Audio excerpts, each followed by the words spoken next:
at least for this week. But still, hard working, man, dude. 6 days a week, bro. I'm all about it. 6 days a week. How's that stripping job going, anyways, man? Honestly, man, I'm just glad that girls nowadays are into the dad bods, and I'm fucking raking in money. Who dude. said anything about girls? Yeah, man, shit, what's good? Yeah, only guy fans. Yeah, dude. You better recognize. Shit. Man, you better fucking recognize, dude. Triggs getting tug jobs in the back of the taco stand. I get it, man, back of the tacos, bro, in the VIP area, dog. What's good? I'm Blue Beetle up in here. All I know is tacos, man. Yo, did you guys ever see the movie Blue Beetle? No, I haven't yet. Yeah. Oh no, hell no, I'm not gonna watch that shit. Vix is a sponsor. Get the fuck out of here, dude. Vix. Jeez. Vix is a sponsor? Yeah.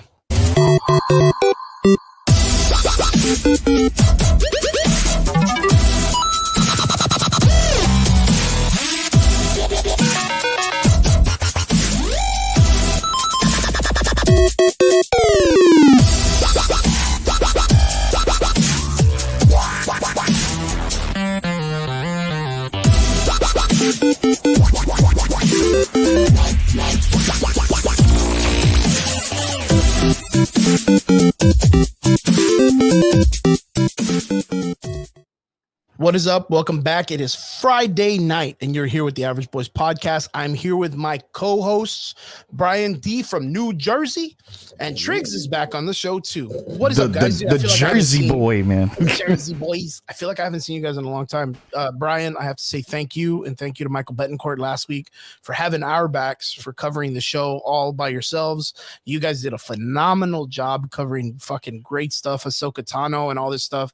I can't wait to talk to you guys about it, but I feel like I haven't talked to you guys in a while. Dude, Brian. I know not me for sure. That's for damn sure. I haven't been here in a minute. I'm going to give Triggs a chance because we really haven't seen Triggs. I was going to say, I think how long have we seen Triggs? Like 4 weeks already? About 3 weeks. About 3-4 weeks. Triggs, what's been going on? Dude, tell us about it, man. So, man, I actually got 2 jobs right now since I moved back from the Belton area, Belton, Austin, Killeen area. So I'm doing 2 jobs right now. Living with my roommate Dave. I had some personal things come up, but mostly what's been going on is that I am bartending again at a new spot over in Mission called the Still Tap, and it is a Prohibition era whiskey lounge. So we make craft cocktails, all from scratch. You will see me literally juice everything right in front of you. You will see me build and create everything right in front of you. We are one of the only places that has this many whiskeys on hand. We're like in the triple digits almost in whiskeys. We're making amazing cocktails, some great stuff. I can make a little bit of everything, but right now we've been focusing primarily on like Prohibition era, kind of like 1940s latest with like our cocktails. And honestly, man, like it's been booming. We've been having so much fun. I've been having so much fun. I've never really worked in a place like this. I've always kind of done a lot of speed bartending, and honestly, man, like it's been super, super fun. And then my other job, doing that and just trying to make money, man. That's really all my where my head is right now. Is just making money and making sure that like I'm somewhat financially set. You stripping or what? What's the second job, man? That's my second job. Yeah. Yeah. No, man. I also work for a liquor store. So. Oh, good shit. Yeah. So like, just a quick question in the sense of your bar, like, what's the difference between your bar and every other bar in the area? Like, what would be the coolest catch for it? So, it's a really, really good question. I'm glad that you said in the area, because like in the area is Taboo, is Fogata, is Suerte, right? All of these are speed bartender places. Really, like all of these are very like geared towards the masses and what you find at every other bar, like your Palomas, your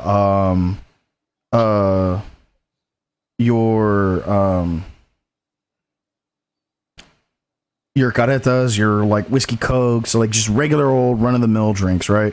Here you're gonna get beautiful looking glasses with beautiful looking drinks, amazing garnishes. You're going to have a quiet atmosphere. You're going to have a very, very personalized experience there.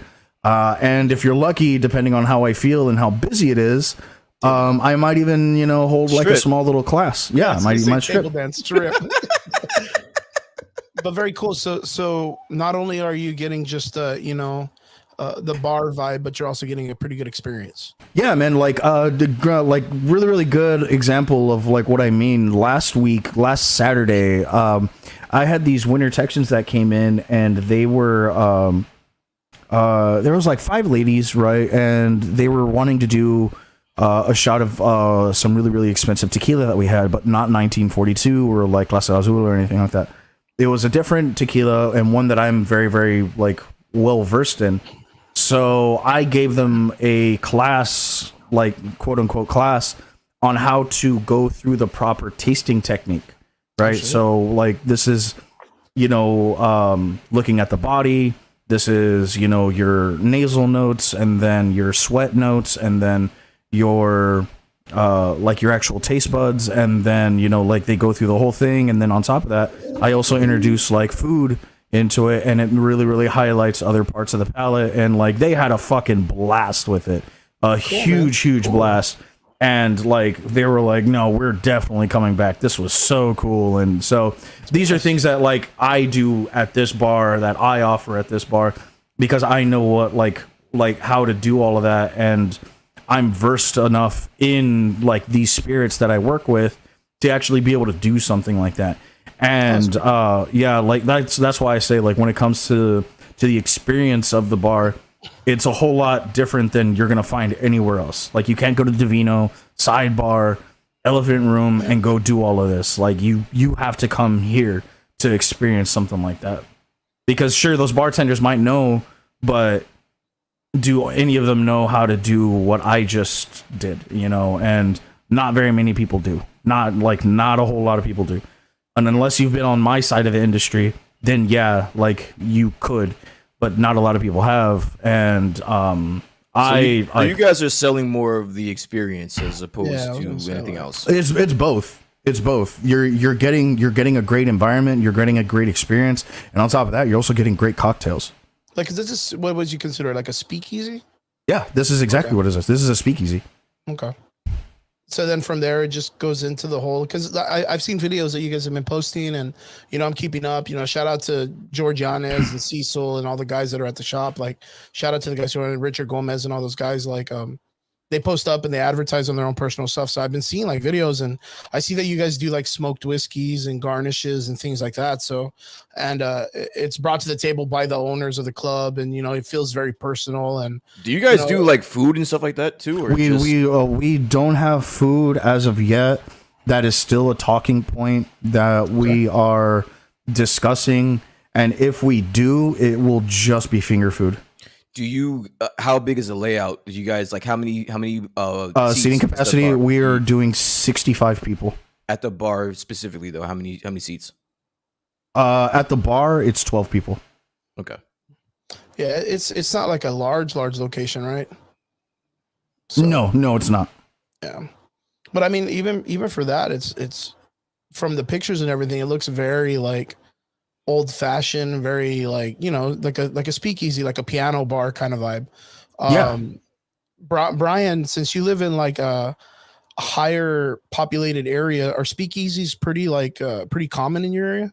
More in New York. There's a lot of them in New York. I used to bartend in New York at a speakeasy years and years ago.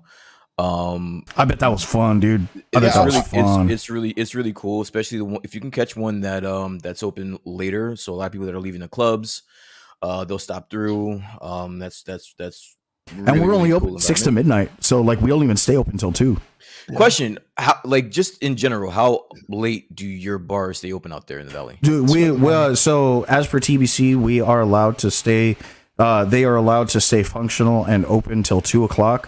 You have till 2:15 to have a drink in your hand before it is taken from you and disposed of.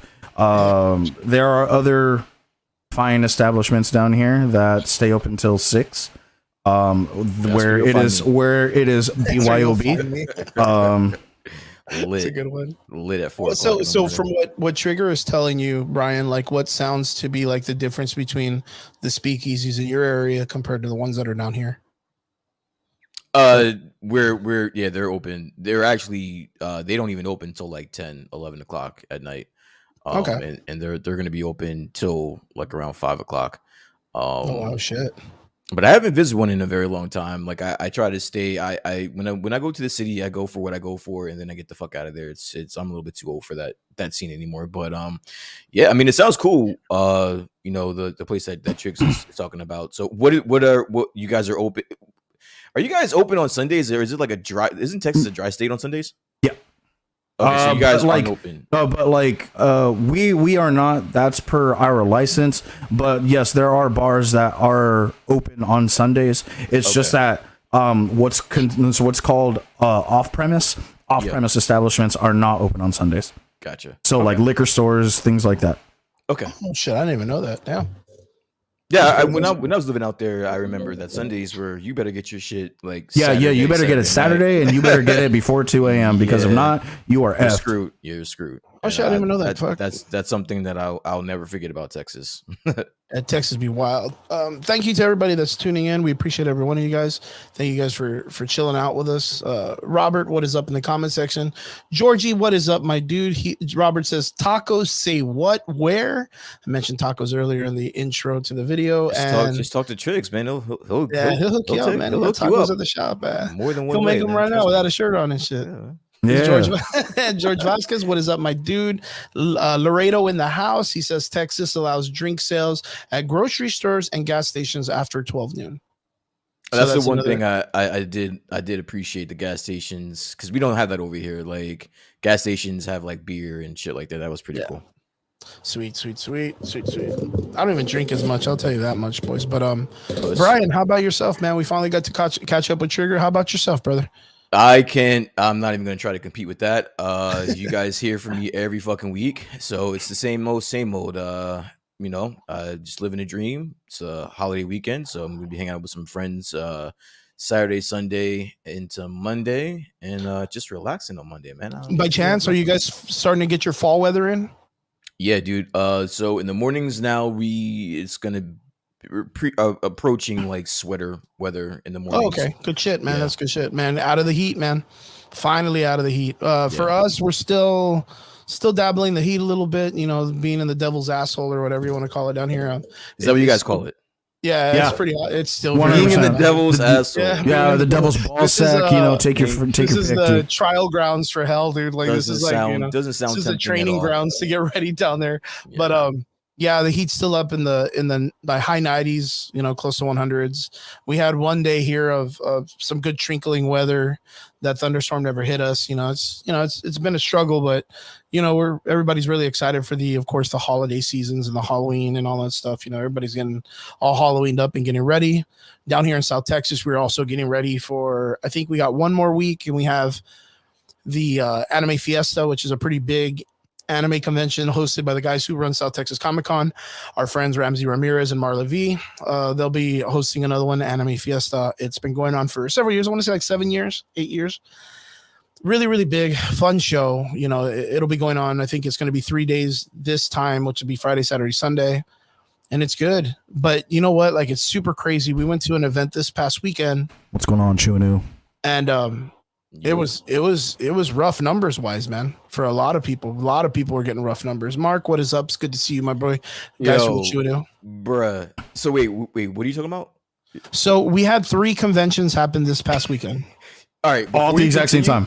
Yeah, before you continue, so I was listening to the Collectors podcast. Yeah, did you? Oh yeah, you read it. Oh man, dude. Y'all got some. Why is it every time like you guys have events, there's some drama in the valley? Like y'all love drama in the valley, bro. It's too small, we're about it, dude. We're about it, bro. It's way too small, man. The valley is a very. I know sometimes it feels like. I don't know. I don't know if it's because you come from a very large populated city, live there a large part of your life, like. That comprehension of like what you're comfortable with your living stature and how many people you're constantly around, like you get really acclimated to it. Yeah. And it's sometimes it's hard to comprehend, like when we say small towns and you're like, nah, man, like the valley's got a lot of people in it. It's like But it's very weird because And like a dense. lot of those people really do not coerce into the different communities as well. Gotcha. So like in the smaller communities, like let's say like me, right? I talked to you about doing the low riding stuff and all that stuff. Like that community is very niche, even though it's like a very embedded into our population and our culture. It's Bro, that kind of shit would slap at my bar.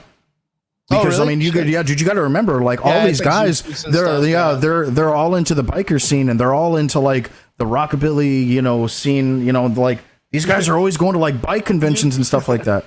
Luke, welcome to the show. I think this is like one of your first times I've ever seen you. Luke is one of my boys. I've known him for such a long time, and he says it right there. We're pretty petty and possessive. I get that. I mean, I'm picking that up, bro, because I wasn't. I obviously I don't know about what goes on out there besides what you guys tell me, and then I was listening to the Collectors podcast because they just had an event, and they were talking about just some drama, and I was like, yo, this sounds stupid to me. Like, you guys have such a great collection of eclectic people in such a small, vast area. You guys should all be trying to help each other, dude. Yeah, I'm trying to help each other. Honestly, I know that sounds cliche and kind of like dumb, but like you guys could actually like make some fucking noise if you guys stuck to fucking together. It's so weird because actually, like, there's only like small pockets of people who are really about helping each other. But a lot of it's more in the sense of like a lot of people want to get to that high level first. Like they want to be the person there first. So they'll use anybody to get there, and then they'll act like they're helping the people that they want to help. What good is being there first if you don't have support and you don't know what to do once you get there?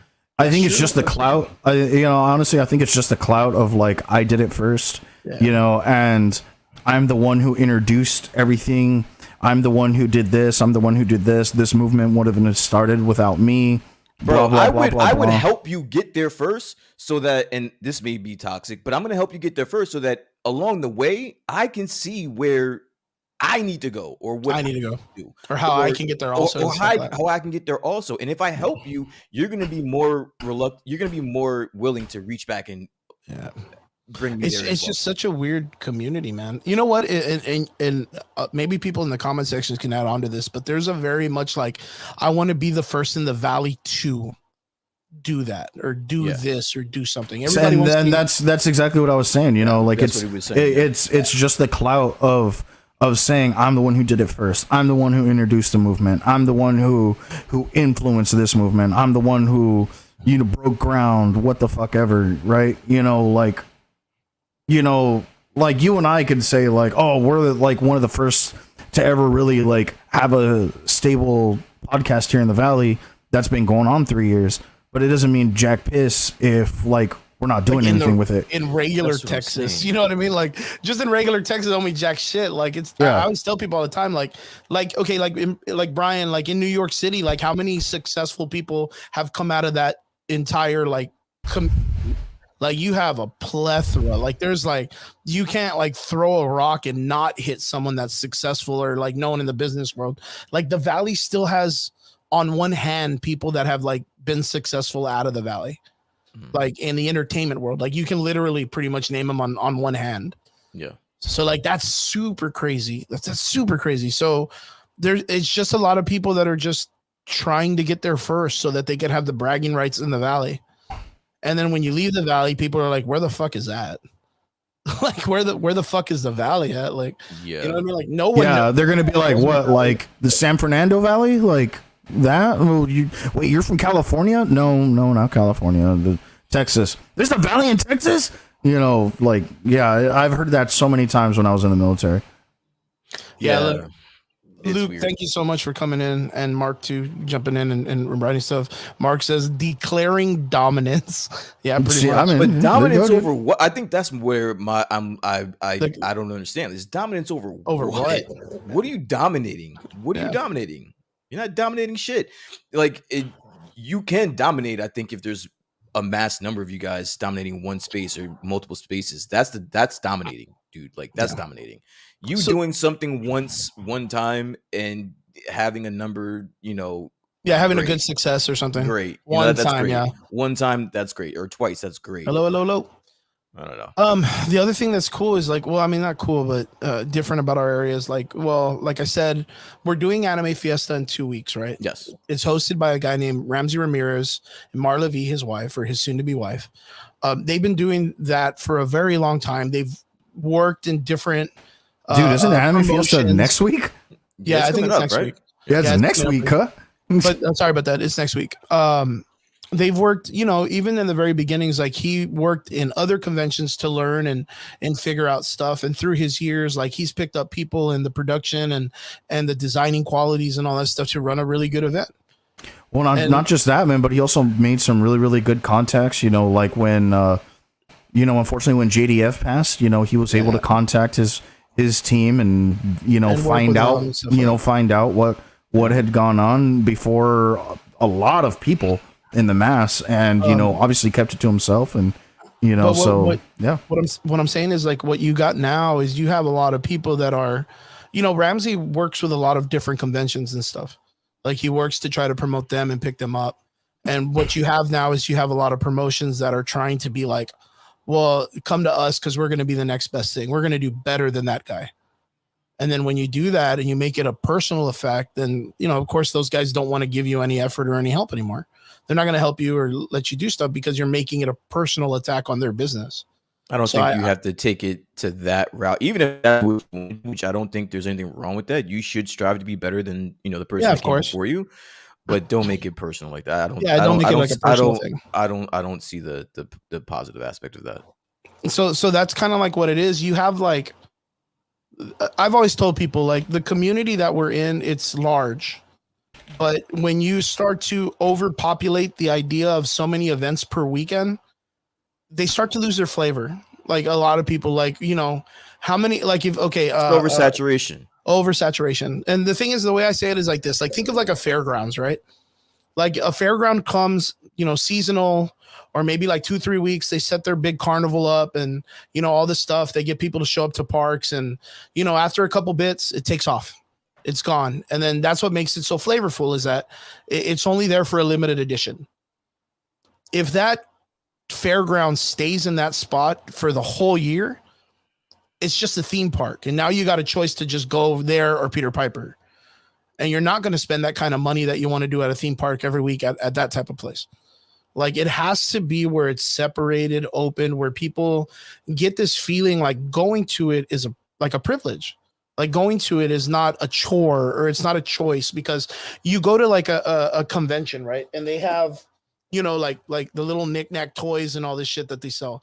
Like one of these at Walmart will go for $25, $28. At a convention, it's going to go for $45. You know, why am I going to worry about that when I can just go to Walmart and buy it or look for it at a GameStop for the normal store price? Like, those, you know, I understand that people are trying to barter and create opportunities and collect and all this other stuff, but like it starts to devalue the experience of going to conventions. I guess that's the thing. And nowadays, when you go to a convention, like, where's the excitement?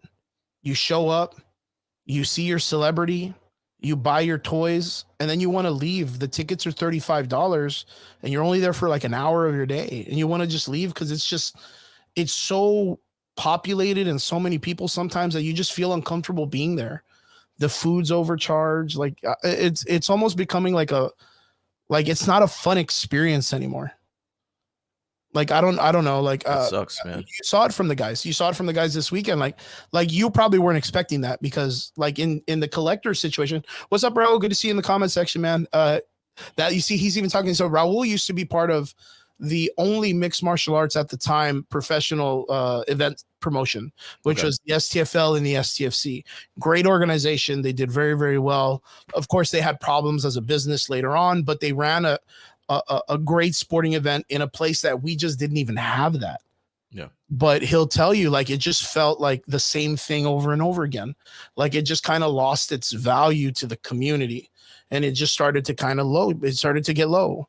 The Valley is such a hard place. So who in the community is trying to change that? Who in the community is trying to figure out how to rejuvenate that culture? Like, I don't know. There's got to be somebody. Well, I mean, I would assume like the guy who's kind of like at the helm right now is Ramsey Ramirez. Yeah. Like he's at the helm. You've heard this before. I know that. What even I'm out of getting is like town, he's kind of like the he's a VIP godfather right now. of the shit. Yeah, I get it. Well, I mean, Godfather, yes and no, because there were anime and comic collecting organizations that were there in the early 2000s that had their own names and their own thing, but they all died out. They all either messed up in the business or it imploded as a group, and they just all fell apart, with a couple of people still kind of straggling and helping other events and build and trying to work on their business aspect. But Ramsey's the one that kind of built it, and through the years with him and his reputation of being like in the music community and in the entertainment business, and then into the comics, like he built his reputation where the community followed him as a person and they trusted him. Yeah. So now he runs the biggest comic book convention here in South Texas. There's another gentleman, Myth Adventures. Shout out to Helgi. He runs probably the oldest comic book collecting store in the valley compared to Kaboom Comics, which is Ramsey Ramirez's place. But if Helgi ran an event, would it be as successful as Ramsey? Like, I don't know. I don't know if that would be an effect on it. But the concept is Ramsey's built this from the ground up, and he's put his time and effort into building something that is consistent, and it has content. Chris, Mark said something I think is interesting. I want you to comment on this because I think you would be able to comment. Mark says, better. Mark from the Chew-a-New, we love you, man. Thank you for jumping in. We always appreciate you, man. Can't wait to see you again. He says, the thing is that some of these fans think that the autographs are free and the pictures are free, and they don't want to pay. That's the reason why these cons from back in the day end up dying out. What do you think about that? Well, I mean, I think it's true, but a lot of these people don't understand that these celebrities also, this is how they make their money now. Some of them are not acting. Some of them are not in their career, and they were part of a very, very popular IP that has continued to be loved by the fans over and over again. That's like Supernatural. That's like Starship Troopers. Like that's like Iron Giant. Like if you brought these guys to convince, people are going to show up just to get their autographs. A while back, they brought in Kirk Thatcher or whatnot, the guy from Michael Betancourt brought him to the Psychotronic Part 1, which was it wasn't as big as we wanted it to be, but people still showed up and met this man and stuff like that. But this man was from Gremlins and all this other stuff. People were showing up to get his autograph and meet him, and then they ended up taking him to the Flux and vice versa over and over again. But the thing is sometimes you end up going and people, I really think it's the concept that Mark has a really good point, is that the people don't understand how much money it takes to bring a guest down. I had no idea until, and I got to keep shouting out the collectors. They literally gave me a play-by-play on just how much it is, how it all comes together, the headaches. You got to fly these people out. You got to put them in hotels. So yeah, it's some of these things are going to be a little bit like the food's going to be overpriced, and it's crazy. I get it. Just to give like a breakdown of on what Brian's talking about. The Collectors is a comic book store who ventured into bringing a guest, Tara Sands. Tara Sands is the voice actress for Bulbasaur, one of the voice actresses in Jujutsu Kaisen, which is probably one of the most popular animes right now. Of course, Pokemon's super popular also, but like Bulbasaur, one or two words. And then she says like, she does have lines for other characters in the show, but Bulbasaur is like the iconic one because, it's Bulbasaur. Other than that, it's just like Ultraman and all this other stuff. That person alone costed the Collectors $4,000 to bring down. That's just to have her here. That's not her room and board. That's not her flight. And that's not her food. And then from there, you have to cater to them 100%. And usually what it is it's like, oh, okay, cool. Like, well, right after the show, we'll go get you a bite to eat. During the show, you get your restroom break, you get your lunch, you get this stuff. We'll take care of you. Apparently, Tara Sands was super simple. And she was like, well, I just want it brought to my hotel and I don't want to go anywhere. Yeah. Which is, in our culture, we want to take these people out. We want to give them a good time. We want to, show them what's about. So that's the thing is you want to kind of like, be more communal. You want to take them out and be more social with them and stuff like that and make them feel comfortable. But it was different. Like she was super isolated, but very friendly with everybody like that. But my thing was I like to study these kind of things because I like to understand the herd mentality of the business aspect. Was she courteous with everybody because she knew that they weren't making the proper amount of money to pay her fully, and they knew that they were going to pay out of pocket, and that there wasn't people showing up? Or was she courteous because she's a nice person? You know what I mean? Like, you know, if you go into a business and they're paying you $4,000 and they're from a small community that literally looks like just ranch land all the time. Like, and you show up and no one shows, like just a handful of people show up, and you know these people are going to pay out of pocket. Do you just continue to be like, well, I'm almost done. I'm almost out. Do you be a jerk, or you're like, man, that's a lot of money. You know what I mean? Like, man, I can't believe these people paid that much and we didn't get that many people. Like, you know what I mean? And it's not your fault. Like, you don't have anybody to really put the blame on.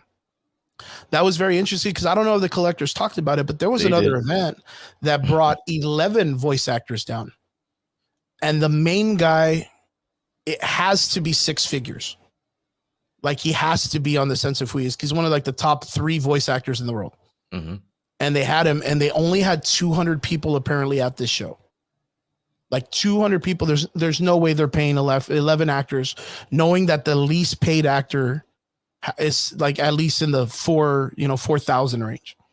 You know, like the low end actor. That's insane, man. But that's the risk that you take, though. I mean, True. It's a risk. Yeah. It's an investment. Like, you're bringing these people in, investing in their time and their fame, and hoping to get hoping to recoup your money. And just like with any investment, it's not a guarantee. So, I mean, it sucks, but that's what they're signing up for. Okay, so Robert, what's up, my boy? Says 100%, brother. I would love to get pictures, libraries, but I have a chance just to meet them. So, okay, so Robert, what he's saying is that he actually just likes the opportunity just to meet these people. Like, because going up to them and saying hello, no charge. But getting anything autographed, pictures or whatever, that's what, you know, these people charge for. Mark says the fans need to understand these celebrities need to make a living also. It's a business.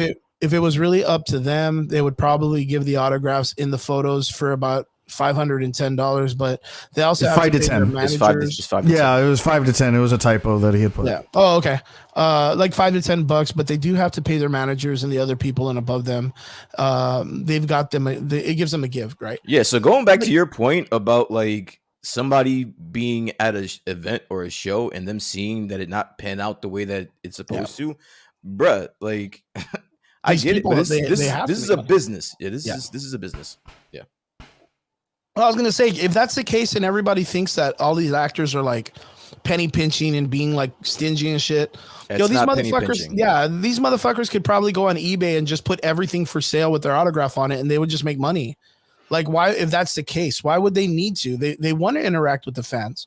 They want to be able to meet people. They want to go out and do this kind of stuff. You know, I just think it's one of those things. I feel like it's about appreciation, and sometimes it's unappreciated by the community at the sacrifice that these people who do shows promote. Like, they don't understand the sacrifice these people have to do with the money that they put into it. You know, just a fraction of appreciation is good. So yeah, this past week was pretty hardcore, man, on all these shows, man. So I kind of feel like it's oversaturation, and I kind of feel they need to consolidate these shows a little bit more and not have it every weekend for it to be more successful. If not, even downgrade the size of your conventions. Like, don't go like fucking big event centers that are like $1,000, $2,000 to rent out. Like, go to a fucking Boys and Girls Club, you know, fucking, you know, rent out a little basketball field or an outdoor event center and do something. You know what I mean? Dude, but I'm also sure that those places are just as expensive. You know, like somewhat, yeah. You know, like, I mean, as I'm sure, you know, like we would love to have a simpler solution as far as like venue goes, so especially somewhere more well known. Hey, Denny. You know, it's just one of those things where like you also like kind of want to make sure that like you plan ahead or you future proof like your event. You know, I know that like the guys who hold their stuff at the island, you know, they have it at like one of the hotels over there, and like like no skin on them or anything like that, you know, like no digging or anything like that. But like, I mean, I'm aware that like that event doesn't always pull like the biggest amount of people. Yeah, you know, and you're going all the way to the island, you know, and that should be a draw all in itself. Yeah, and that's during bike weekend also. That's when like all the motorcycle guys are on the beach and like it packs in the community.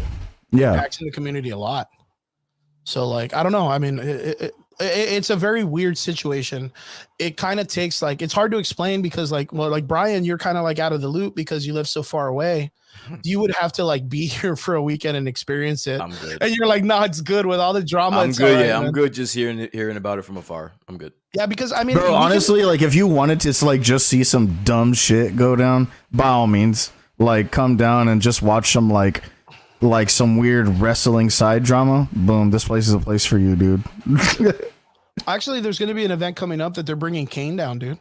No shit. Yeah, they're bringing Kane to the. He's like, I might come a little early then. I might come a little early. That the collector guys are a part of. They're bringing down the voice actor that plays President Mike in My Hero Academia for that same event. But Kane's going to be there, man. You can't go wrong. Sturgis, the Super Bowl Microfest.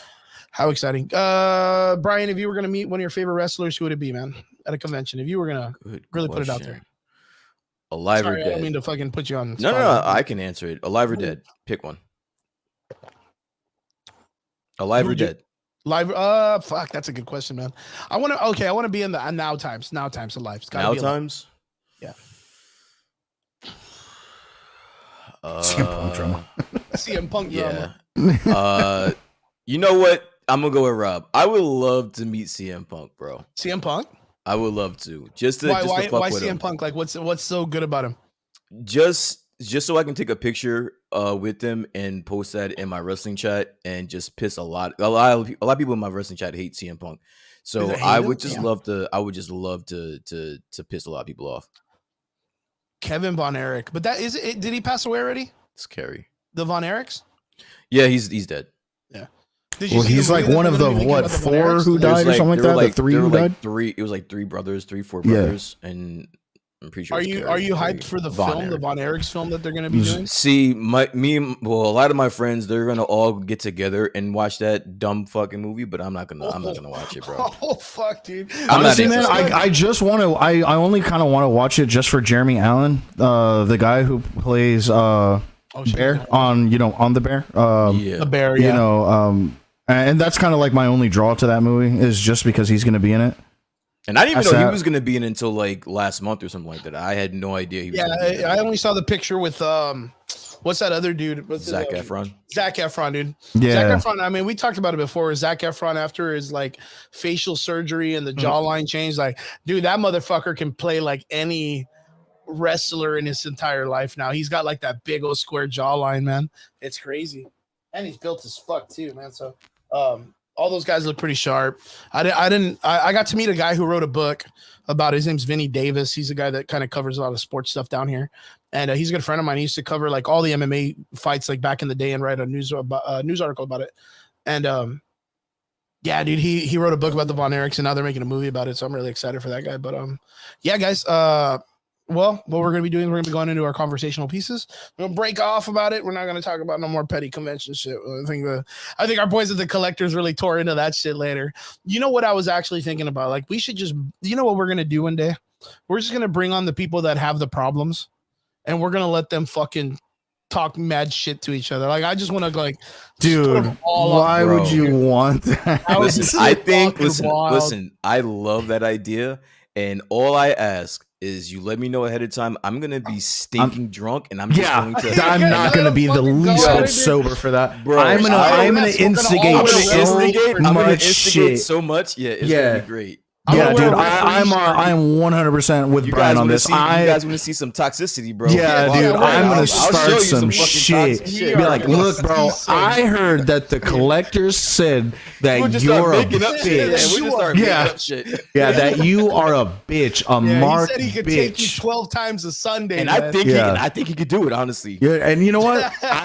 I'm inclined to believe him. Funny as movie. I was just thinking about that shit. I was like, we should bring on everybody that's got a problem and just be like, yo, squash your shit or talk it out, but we're gonna hear all of it, man. I want to hear all this shit. dude. And the valley's Oh so my small that God. it's fuck, dude, it'd be so funny. We would go viral. We would go Yeah, it viral. would be Toxic. That would be Valley toxic. drama, Valley Yeah. podcast drama for the weekend. We would be on like the Yeah. Valley RGV 956 Instagram. Oh, Yeah. Definitely. Yo, Brian. So, as a matter of fact, to hear how like crazy the Valley is right now. So apparently, this lady, Triggs, I don't know if you've even seen these posts, but this lady had gone missing like last week, and the cops went to the house to interview the guy that she was with last, and he of course like denied that he was with her or whatnot. But apparently, like they went by a second time and did the same thing and interviewed and checked him out. The third time, they ended up going in and getting a police what is it called, like Like an escort warrant? or something like that. like no, not an escort, but like to go to the warrant. house. Oh, A a warrant. right? And they ended up finding the lady's body in the attic, dude. Like Neta. you didn't hear about that shit in I mean, Michigan? It happened in I Michigan. knew that. Yeah, some girl had disappeared. That disappears But, at 40-year-old, yeah. man. And it was like this. It's just so sad to hear that happens to someone, but like to know that the cops went by like 3 or 4 times and they never like you know what I mean. Fucking McAllen PD for you, dude. Mission. McAllen's a whole other one, man.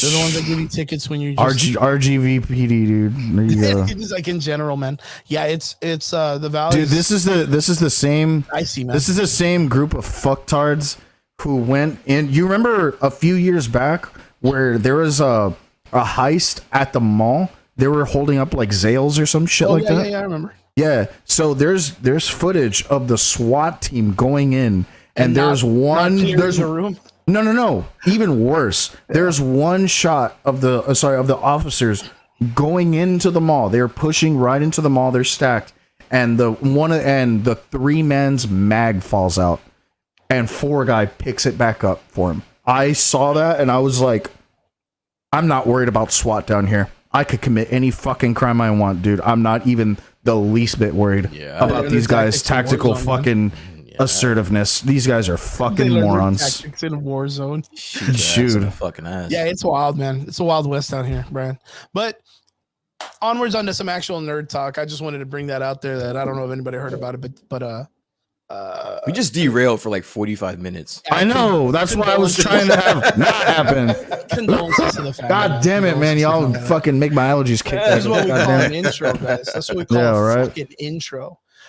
Boys, I know it's something that you guys don't normally talk about. You guys actually don't even care about this too much, but I do. Hell no. Because I No. like fucking cool stories and I like fucking lore and I You like know what, dude? Easter Go read. eggs. Go read old comics then. Go read old comics. We got a cool new trailer for Five Nights at Freddy's that just dropped. Guys, have you been able Let's to chill out on the cool part, okay? Yeah. You guys being on the outside and checking out these trailers, like The does far it? outside. Like outside, really outside, fucking far, like, across the Yeah, like if I had a Across the kid, street. yeah, if I had a kid, that's what this kid would be playing. Yeah. So like you guys don't like when you guys saw the trailer, or if you haven't seen the trailer, like you guys have seen the trailer though, right? Yeah. I didn't. Oh, you haven't seen it all? We should totally watch the trailer. Well, maybe not. Fuck no. No, we're not gonna watch it. Sure, Brian Chris. doesn't We'll care, hear man. you, dude. We'll watch it. Brian's like, I'm not even caring about this. Don't make me watch No, this no. shit. If you care about it, I can talk about it. Yo. Okay. Well, I won't bring it up. I won't bring it up to watch it. But I must ask, like, I gotta listen to Triggs and fucking Dunes, dumbass. So it's like I might as well. Bro, you're a fucking up, Jersey what's boy, dude. What the what's fuck up? do you know, Mr. Gotta be Temptation? wrong, Go boy. sing a song, Earth, Wind, and Fire. Yo, so after seeing the trailer, what do you guys think of the movie so far? Has it interested you, or is there anything about it that's kind of catching your eye? Is it That main male cast member, I think his name is Josh something. I know he's done some stuff, so I know that he's got some chops. You know, he was in the Hunger Games. Yeah. So like I'm interested to see it because like I mean he always delivers a phenomenal performance. Like the kid knows what he's doing. Well, dude, that guy. I mean, and on from- top of that, like the story behind it is basically just possessed animatronics, right? I mean, like that's like the Yeah. gist of it. like the gist of it's just pretty simple. Like there's some kids that got killed by a dude. They want revenge, and they're Possessing it's the pretty much what we animatronics. all were scared of, like Chuck E. Cheese and shit growing up. Like Yeah. it's pretty much everything we thought would have been, and the guy just kind of like took it. But of course, like through the years when this guy first started, he really just put it out as a game, and then later on when it became bigger than itself, he started getting more backstory and lore. So Yeah, I know. I figured Derek. I figured figured that as Jared well. Fitzpatrick. I literally was like, that's probably wrong hole, Rick. We know, brother. We're tracking. You're it. losing got you, your brother. touch though. Normally you don't have to explain that. You got to come up. You come in with like some hard names, man, that we already know. Do but better. it's good to have you back, Do always better. as usual, bro. Thank you so much. Damn, do better. Do better, bro. Dude, you know, there's this guy that I've been watching on Instagram, and he's a military like Instagram like content creator, and like one of his like now that Brian was like do better, it makes me think of this guy, and he like makes fun of Command Sergeant majors, and like he's got like a huge chin, and he's like do it again, and it just made me think of that. It was just the funniest shit when Brian was like do better, bitch. Omar, Like, one of our boys from back, he's been a fan of the show for a while. He's a good guy. Omar says it started off as a Christian game. So this guy, the guy who created Steve Bloom, is Steve Bloom. I forgot what's his name? Bloomhouse or something like that, or some shit, whatever. Like Steve Jobs. No, not Steve Jobs. Yeah. Close enough. No, Steve Jobs. This guy's kind of been in the Colbert. gaming, like the Flash style games for like a really long time. And it's pronounced Jobs. Yeah, Steve Jobs. Yeah, and he's been in it for a bit. And when he created the first game, it was just a game, just a horror game. And then when it started picking up a lot of traction, is when he was like, "Oh, I need to capitalize on this more as a businessman." And yeah, he started making that. He made the next game, and then the next game had more lore. And then by the third game, is when he put out a series of books with Scholastics. But the books were kind of in its own universe compared to the video games. And then it started being where people were starting to notice like really crazy similarities between both. And then we look at the film, and the film is kind of like an amalgamation of both of those properties put together. So of course, like the people that are part of the lure and part of the Easter egg hunting, like they're noticing all of these like small hints and small stuff that are all based on the story throughout the entire thing. But from what it looks like, there is an old animatronics kids place or a diner. There's something that happened that got it closed down in the first place. People come in, they break in, they try to rob the place of what, I don't know what they're going to rob if it's been closed for a long time. They try to come in, they try to break in, they end up getting killed off. Yeah, they're going to steal a bunch of toys from the fucking puzzle ticket boxes or whatever. Steal tickets. Yeah, the little erasers and shit. I know probably one or two of them are going to end up getting killed. They're going to end up running out. It's going to create a big havoc. And then the person who owns the property is going to hire a security guard to come and take care of the place so it doesn't get robbed again. But from there, it's kind of like the supernatural thing comes in. Sounds like a Goosebumps book. Yeah, it's very much like a R.L. Stine. That's the vibe I'm getting from watching the trailers. Because the thing is like it was a jump scare game. So like, you know, the thing comes out at your screen and it scares you. From the reaction videos I've been seeing from people that are like content creators of the series, there's a scene that comes out in the trailer where like one of the animatronics is shown like physically harming another human being. And that's never really been shown in the games. And the person was like, oh shit, like that's crazy. But like, of course you just like insinuate the idea that when they see the jump scare, like you die or you get your continue or you get your, I don't know how it's going to appeal to changing that series to a live action show, because it's never been about the blood and the gore and all this stuff. It's been about just the wham, like, and then, you know, game credits. Do you think, like, I mean, for both of you guys probably watch horror films and stuff like that. Do you think I'm actually not the horror guy? That'd be Brian. That'd be Brian. Oh, well, yeah. Do you think that could play a factor in the idea of this thing not hitting a? It's a PG-13 film. No, horror is such a beloved genre right now that like anything horror right now, there's going to be a draw. But the thing is that you're going to hit the demographic from like 18 to like 27 right now. So? Oh, okay. Easily. Like my sister-in-law, she's like 23 or some shit like that right now. Mm-hmm. 22, 23. Mm-hmm. And like she's all about Five Nights. Really? Oh shit. All about it, dude.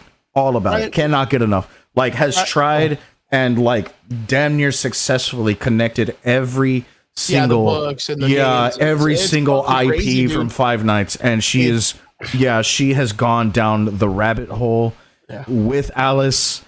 Yeah, Wait, the and rabbit and the Mad Hatter, dude. She fucking talked to all of them, and dude, she's about it.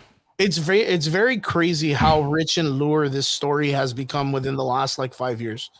So like, well, Brian, I want you to kind of give me your input on that. Like, You sure? taking an IP that is more of a jump scare factor and making it into a classic horror style film.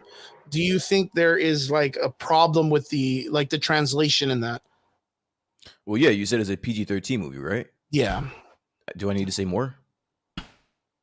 I mean, so do you think it's going to kind of go more into like the jump scare factor rather than like, I mean, they can't be gory. Of course they can insinuate stuff with like, So then you can't call this a horror movie. Like, just like the Goosebumps movie.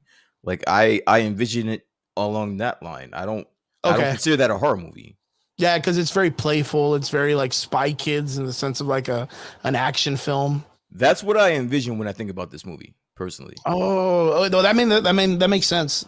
Like And that's it why, makes a lot of yeah, sense. that's why It doesn't even like it doesn't even correlate to you. Yeah, it doesn't interest me.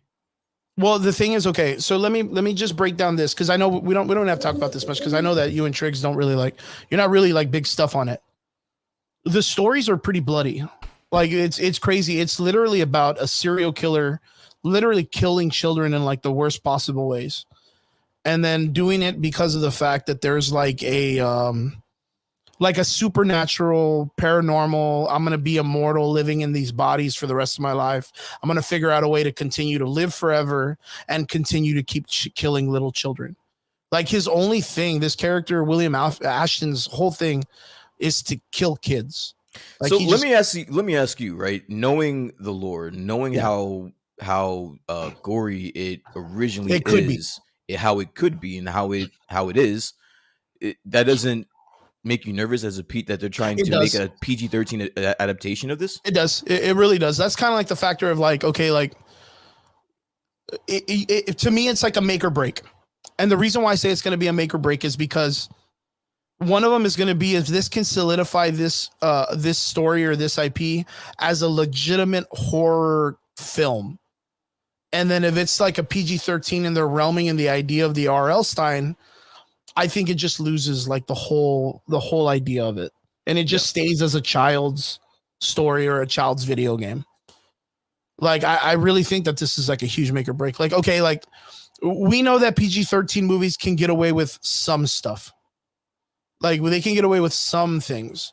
I think it deals with like how much blood is in a film or how many scenes have blood in the film, how grotesque the film can be, and then like how many bad words or F words or something like that. It's very like minimal, right? PG-13 to me means you're gonna have like one curse, two curses max, and that's it. You're not gonna you can only say fuck once. Yeah. So it's like, because that was Guardians, right? There's no blood, there's no mutilation, there's none of that shit. 13. You're getting like one curse word. Okay, so like PG-13 horror films, right?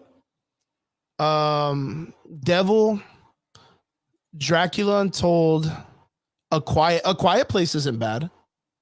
But then again, that's not like what is it? Like a Michael Myers type character chasing you kind of thing, right? Yeah. So that's more of like a alien invasion kind of shit. Devil was PG-13? Yeah, Devil was PG-13. It's crazy, wow. Right? Like when you break it down, you're like, okay, let's kind of, and that's why I'm saying, like, if we type in PG-13 horror movies, what can they get away with? And what have we seen before that we never considered? Tremors, Little Shop of Horrors, The Village. Let me see, Arachnophobia, but Arachnophobia is based on Insidious 2. Insidious Chapter 2 is a PG-13. That's pretty good. The Ring 2. Poltergeist was PG-13. Like, there's some, I wouldn't say heavy hitters, but enough to get you by. Oh, Megan, dude, it's going to be made by the people that made Megan. So Megan was that horror film that just came out recently, had the little animatronics girl, all that stuff. Those are the people that are making this film. Mm-hmm. So, I mean, so after hearing Signs is a good movie. After hearing some of these names, well, that's all M. Night. All of those were M. Night movies. Yeah, M. Night Shyamalan. Dracula Revisited or what, a Reborn or whatever. Does that give you any kind of like validity in the sense that they could probably maybe pull something off that's kind of The Cave, The Sixth Sense? Like, Yeah, but all of those are thrillers, though. Like, that's the thing. Like, those are thriller movies. Those aren't horror movies. Those are psychological thrillers. Signs, The Village, pretty much every M. Night Shyamalan movie ever made.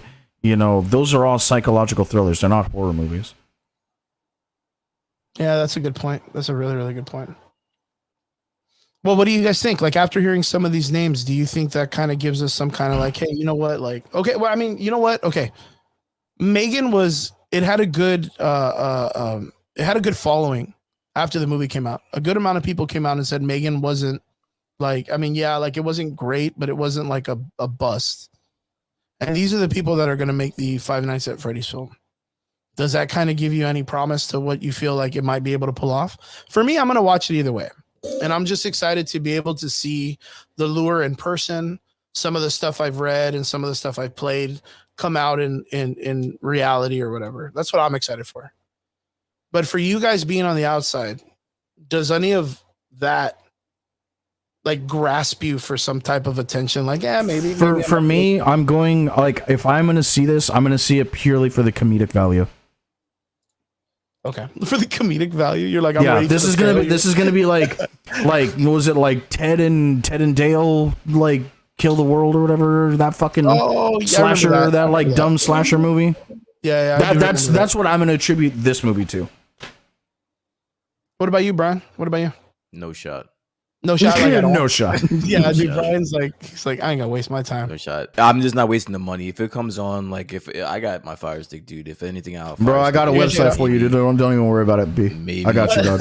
I'll make sure I watch it first, and I let you know, so that way you can kind of like get the vibe of wanting to check it out. But listen, I always say it, like I'm happy that you're looking forward to it. I love it when you're actually, you know, not being Negative Nancy about something. So for lack of a better word, yeah, dude, straight. I'll admit it, dude. When you spread your wings on this one, buddy. Yeah, I'm pretty excited. I have a good friend of mine, Atreyu, that's been working with Steel Wool on some stuff. He's out there at PAX right now, dressed up as Glamrock Freddy, doing his cosplay stuff that works with it. So, kids PAX been is dreaming. back up. I mean, I know they canceled PAX last year. They're back. They're going right now. Yeah, PAX West, I think. Yeah, PAX West is going on right now. Okay. Yeah, he's out there right now doing Glamrock Freddy, which is from the newer game. He has a whole cosplay that he 3D printed, and it looks fucking amazing. Shout out Dude, to I heard he Atreyu. got some major shout outs from those guys. Dude, he works for Steel Wool now. He's he's in the credits for Ruin the DLC, the game. Oh, that's very cool, man. He's in as a creative character creator or something like that. Oh man, that's very cool. Such a fucking, and he just started out. He's like a 15-year-old cosplayer, dude. Super phenomenal kid. I love that kid. But yeah, I'm really excited to check it out. But yeah, onwards to the next one, boys. Going into the realm of, we're going to be talking about, of course, Marvel and stuff like that. Talking about trailers. What do you guys think? They dropped the new Marvels trailer for the new film with the Marvels. Kamala Khan, Carol Danvers, Monica Rambeau are all coming back. We have a film inner space travel kind of stuff, a bunch of stuff. Like, what are you guys excited for? Did you guys see the new trailer or no?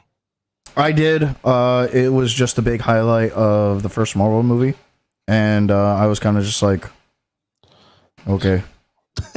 All right, Brian, I have to ask you, because I know you're a fan of the original Marvel's Carol Danvers Captain Marvel movie. Like, I have to ask you, like, between us three, you were the one that kind of like felt more connected to the story. You liked it more from the original film. Are you excited for this film? And if so, what are you excited for? Am I excited for the film? I don't think I'm excited for the film. I'm gonna watch it. Yeah, I'm looking forward to it. I'm gonna watch it. This trailer really didn't do much in the aspect of me looking forward to it anymore. I'm gonna kind of piggyback off of what Trick said. It's basically just a recap of the first Captain Marvel, the WandaVision, and fucking the Kamala Khan and Miss Marvel. Miss Marvel show. So like, it's not, I mean, they did come out this wasn't week. Groundbreaking. It wasn't groundbreaking. But they came out this week with the runtime. The runtime is going to be an hour and a half long, so it's going to be a very short movie. Damn. Very short movie. Okay, but honestly, I kind of see that as a win on their part, and I think the reason being is because like they've been putting out 2 hour plus movies, and they have been shooting themselves in the foot with that. Yeah, they're not good movies. What that tells me with the hour and a half runtime is that it's probably not that good. And That's they just fine, okay. condensed it. They probably condensed into the best hour and a half of it, and they're just gonna say, "Here, take it and get out of our face." Like that's it. By chance, like, You're gonna did need you a lot for have DLC, we dude. heard that they had a different runtime originally, and now it's down to an hour and a half kind of thing? I don't know if there was. I think this is the first time I'm hearing of a runtime. Yeah, this is the first time that they're even saying a runtime, but I know that they did a lot of reshoots, and I'm assuming this is why. It's because it probably just wasn't a good movie, and now they're trying to condense it, get you in, get you out. What's something excited about this film that people can look forward to? Like, does it have a factor in what's going to be going on with like the future of the Marvel universe, or do you feel like it has any like foothold in what we're going to in the future? From what I'm hearing is this is going to you know what, Marvel has a thing where they try to incorporate some next level shit with these little movies, like the movies Yeah. that no one really cares about. And from what I'm hearing, they're gonna incorporate incursions in this movie. So Okay. in like the post credit scene or whatever. So other than that, there's really nothing to look forward to in this movie. Like you're gonna sit through it just so you can see whatever incursions storyline they got going on. Triggs, what about you, man? What have you heard that kind of like this contributes to anything in the future of what we're going into? Oh man, not really much of anything, and that's kind of like what bothers me is like the only thing that I'm really hearing is that like Kamala Khan is going to be a new Young Avenger.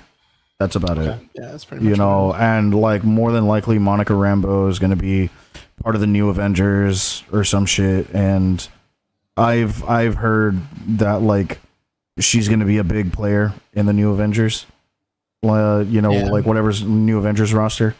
And I'm not going to say that I don't have faith in this movie. I just don't have a lot of it. And it's not because of like what's been going on throughout phase 4. It's just that like there's just nothing important enough to try and leak from this movie that like people are kind of just like, okay, I guess, this movie's coming out. That's cool. That's how I know this movie sucks. It's because there's no big leaks. There's no big leaks. Like I said, like they're talking about incursions being a part of this movie, and it's not really making its rounds. Like it's not creating any buzz about it. Like normally leaks create buzz around these type of movies, and we're not getting anything. There's no traction. This is what the second, third trailer, and there's just no buzz about this movie whatsoever. Yeah, I haven't really seen anybody that's like out there that are really like covering the content of this film. Like I'll hear like some Marvel like YouTuber guys that are covering it just in very small factors, but like they're making videos that are like 6 minutes long compared to like the 10 to 15, 20-minute videos that normally people like will sit down and actually like theorize and talk about. Like the biggest thing with me in these films is like I just don't see a stakehold in like the entire franchise with either of these characters. Like I don't know if it's in the sense of like maybe I just wasn't a fan of these characters too much. But like it's like Trig said, like I'm not really like they're making a movie and I'm like, oh okay, like okay, like I don't know what it's gonna do, but okay.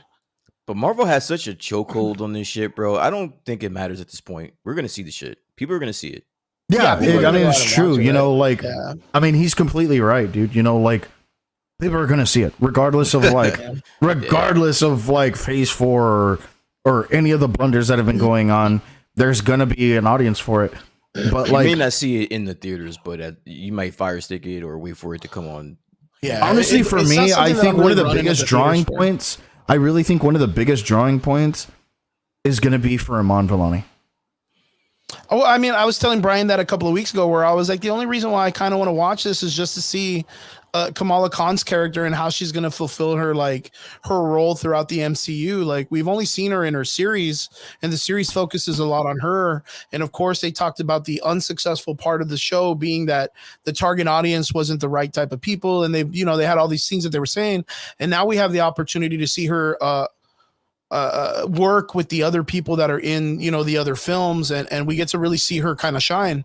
And I kind of feel like her her livelihood as a character, like her liveliness kind of brings more to what like the dry acting that Carol Danvers' character has to kind of portray to be, like very soldier-esque, very like non-emotional, very like you could see like I guess the PTSD situation going on, but like her comicalness and her like glowingness kind of brings a little bit more to what the film is hopefully going to have. That's what I'm really excited for, because that was Nick Fury in the first movie.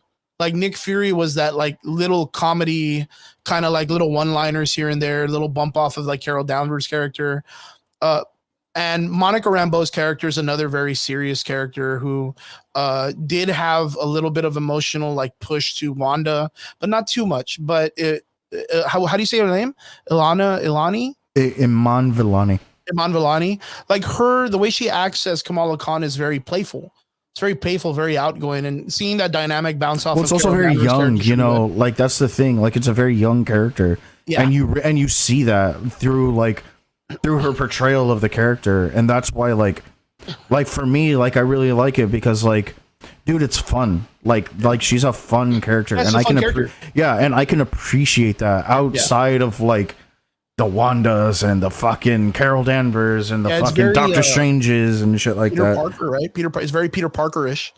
Yeah, like a very Peter Parker-ish kind of character, very just fun, just out there. The only thing that kind of catches me that I saw in the trailer, and I don't know if they put this in there for that effect, was I was very kind of let down when like they're explaining like how everybody got their powers. And everybody sounded so like hero-esque grand, you know. Carol Danvers, like I was part of an explosion. My powers came from the Infinity Stone. Monica Rambeau was like, I fought Wanda and got this through the what is it? The WandaVision situation. And then they go to Kamala Khan's character and she's like, oh, my grandma sent this through the mail for me.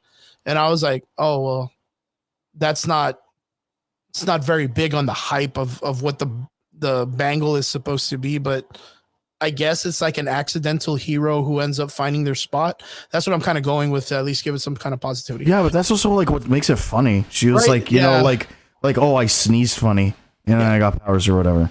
Like, I mean, Brian's kind of seen this before in me, where I'll give like someone, like I'll talk mad shit and still give it a good rating, because I'm trying to find something in it that kind of like still brings me and people's excitement, right? I'm actually very much on your side right now. You know, which is really fucking weird. And the fact that like I'm kind of leaning towards like where you're at right now. I'm kind of just like, I guess, dude. Like, you know, just to add a little bit of excitement. There's a lot of theories and pushback right now that at the very beginning of the film or some part in it, you have Monica Rambeau out in space going to see like that little, like the hectagonal kind of like wall that comes up that Guardians of the Galaxy uses and transfers through, right? So apparently what the theory is that's actually the incursion wall. Yeah. Like those are the walls that appear before an incursion is about to happen.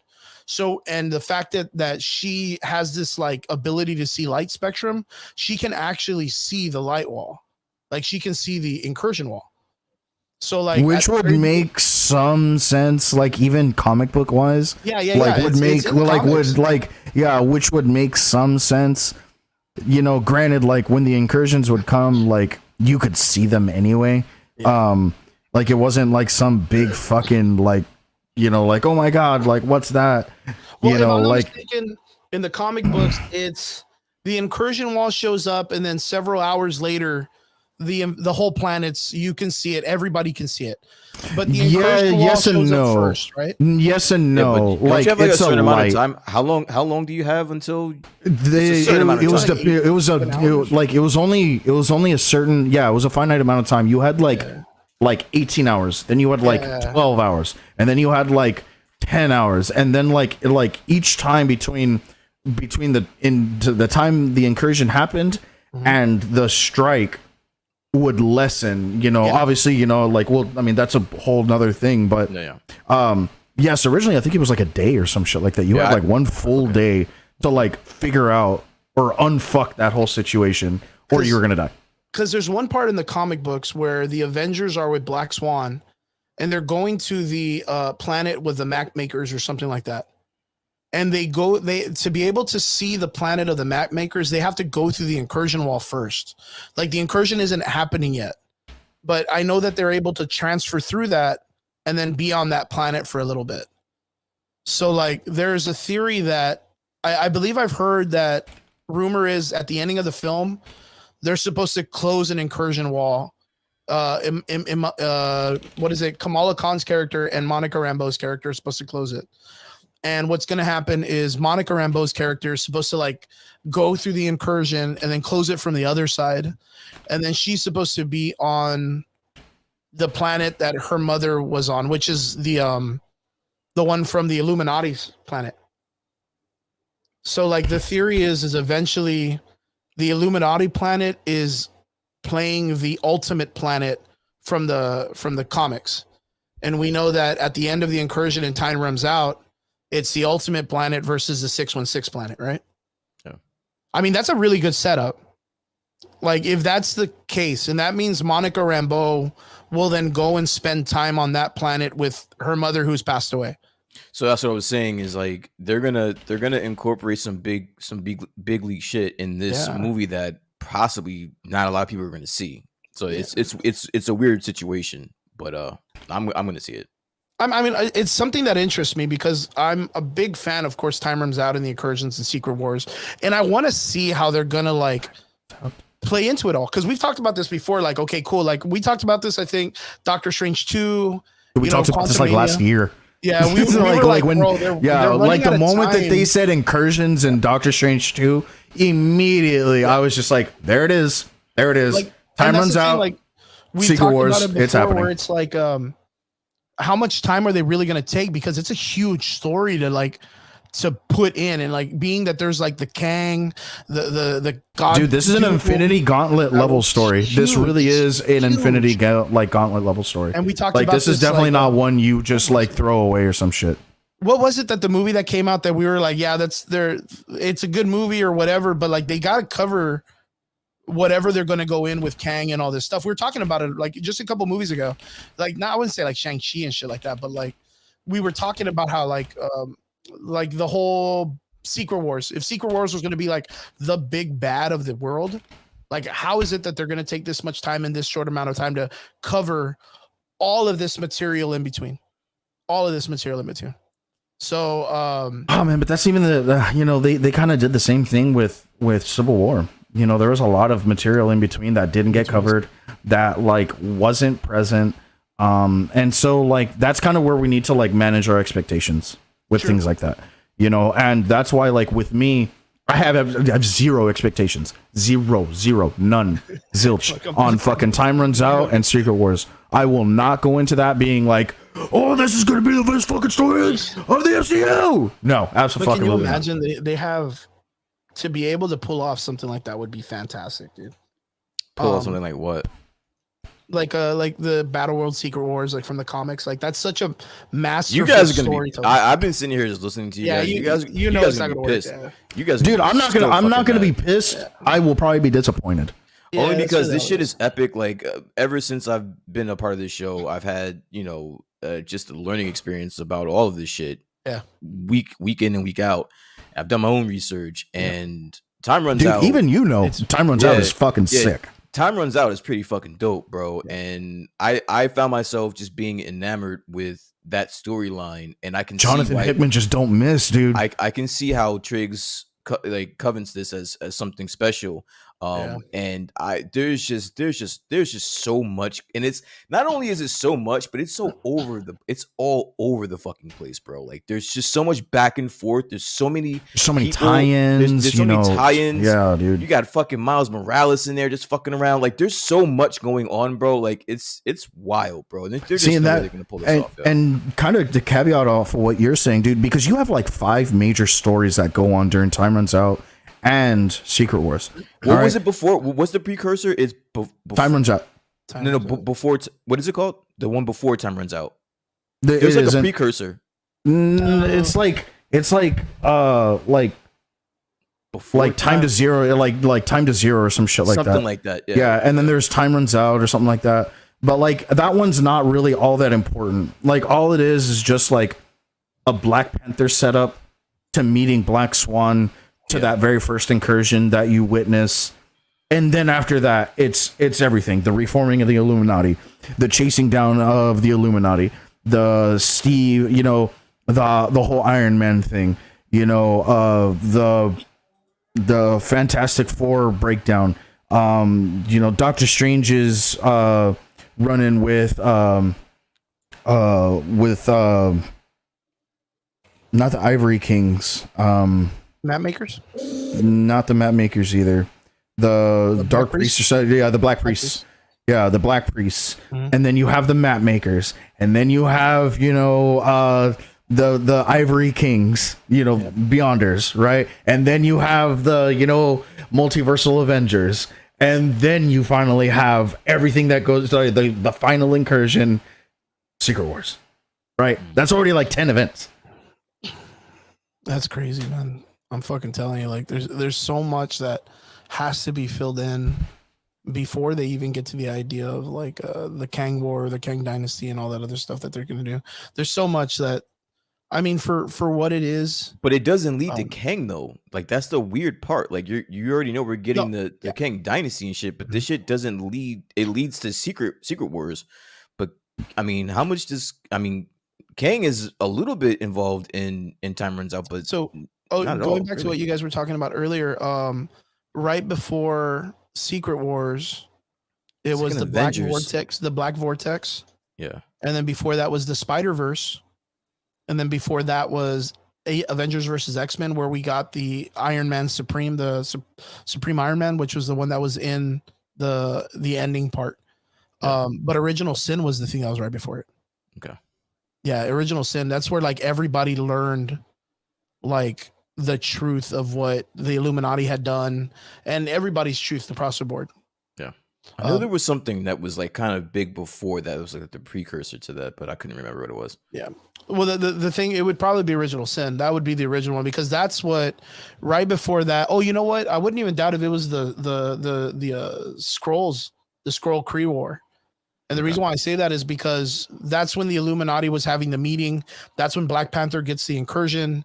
They have that meetup, and then Captain America's like, nah, fuck you guys. We can't do that. If we do that, we're pieces of shit. And then Doctor Strange is like, wipe his memory and then leave him. And then they do that. And then when Original Sin happened is when Captain America gets that remembrance of what happened. Yeah. So like, I wouldn't doubt if it was like the Kree Skrull War. Age of Ultron was right before that too. Dude. Well, they already fucked up Age of Ultron, so yeah. I mean, for what it's worth. And then like the whole like Black Panther, Namor situation. Shit, oh yeah, no, that was the Avengers versus X-Men thing. Yeah. Like that's got to be a part of this, dude. Like that's. We would like for it to be a part of this. We would like. Can you imagine? Okay, so this is what we were talking about a couple of weeks ago when I said.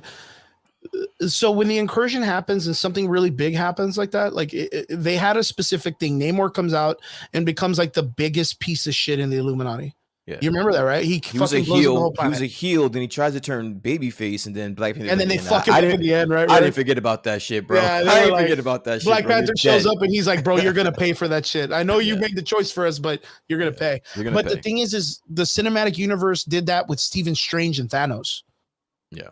So like where they did the incursion and Namor blows it up and becomes a major villain in Doctor Strange 2, Doctor Strange is learning how to dream walk or whatever. And he's using the Darkhold. And then that's because in that scene in the comic book, Black Panther stabs Namor. Yeah. And he's about to like, they don't know how to push him into the world. And Black Bolt comes out and yells at him farewell. And that's what knocks him into the planet that's being destroyed. Yeah. And that's exactly what happens in the MCU when Charles Xavier's like, sorry, friend, but you got to go. And fucking Black Bolt comes up and he's like, farewell. And it fucking tears his whole body apart. So like, that's their caveat to that part in the comic books. So we may never even get the incursion where fucking Namor, who we have now and can do it, can come and blow up an entire. I would love to see that shit. And there's so many things like from the comic that I would. It's all over the place. It's insane. Like it's just all over the place. Just to be able to get that vibe, man. Just to be able to get that vibe. Yeah. But like, okay. Cool. So with the amount of time that we have left, because I don't even know when this shit's gonna pop off. We may die before they even fucking get to Secret Wars. Now we're talking about the rumor of I mean, yeah, we're talking about Carol Danvers in the Marvel and all that shit, and that's cool. Like, but there's no like desire to really like, dude, I'm gonna be standing in line to see that shit. Like, yeah, they're gonna talk about the incursions, they're gonna break into it, but I just feel like that's like the nostalgia baiting that they did in like Spider-Man No Way Home with like all the guys. I feel like that's what they're using it as. They're using the incursions for that.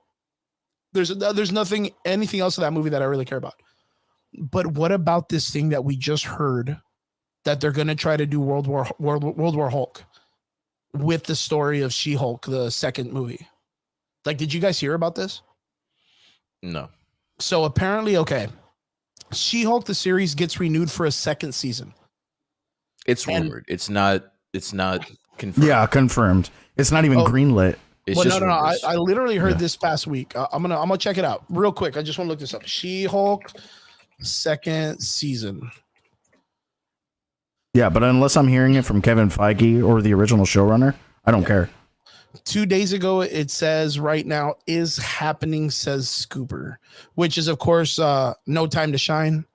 No Time to Shine is probably one of the most prolific, like... It's My Time to Shine. My Time to Shine. Or what is it, My Time to Shine? Yeah? Hello, My Time to Shine, yeah. And it's a rumor. It's not... It hasn't been confirmed, but that is a very credible source. That's a very credible source. But until, again, like Trick said, unless it comes out on, like, the Marvel... Instagram list, or their Twitter.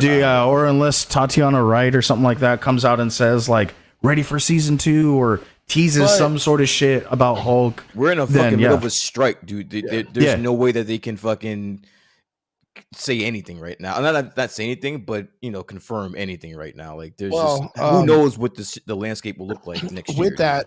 With that concept, we also got the World War Hulk talks recently where a lot of people are talking about, like, we are going to get a World War Hulk movie. Like, let me ask you guys, with the idea of them doing incursions, time runs out, all this stuff that's going on where it's pushing more into like Secret Wars and Battle World, where do you fit a World War Hulk movie? It doesn't. Do you wait until Secret Wars is done and then go for it? Or do you do it now before? Because we talked about it that more than likely Secret Wars will cause a reboot.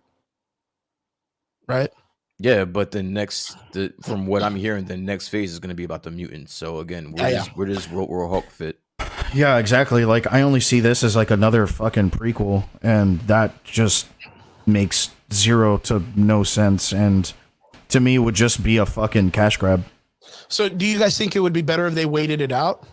I would think they waited out the World War Hulk story. I think it's a fucking dead issue. I don't think you can. At this point, where does it fit? Even moving forward, where does it fit? Yeah. If you're moving towards time runs out in Secret Wars, where the fuck does World War Hulk fit? Honestly, the only ways that I see World War Hulk, like, even relatively fitting, is with the introduction of Scar. Well, that's what I meant, Scar. Oh, the Sun. Yeah, that's what I meant. Scar. Like, do you think the Sun would be the World War Hulk kind of character, or the World Breaker Hulk, or whatever? Yeah, maybe. Or for the young, maybe use that movie just to introduce him for like the Young Avengers, maybe. Maybe, man. I don't know, dude. From what I heard online is that if they go into the World War Hulk storyline, they're planning on doing it based on the Savage Hulk and the destruction of that town in Age of Ultron. Because that was like that town's version of. Dude, I'm over Hulk, man. Like, unless I get like Savage Hulk or Maestro, like, I don't. Yeah, something, dude.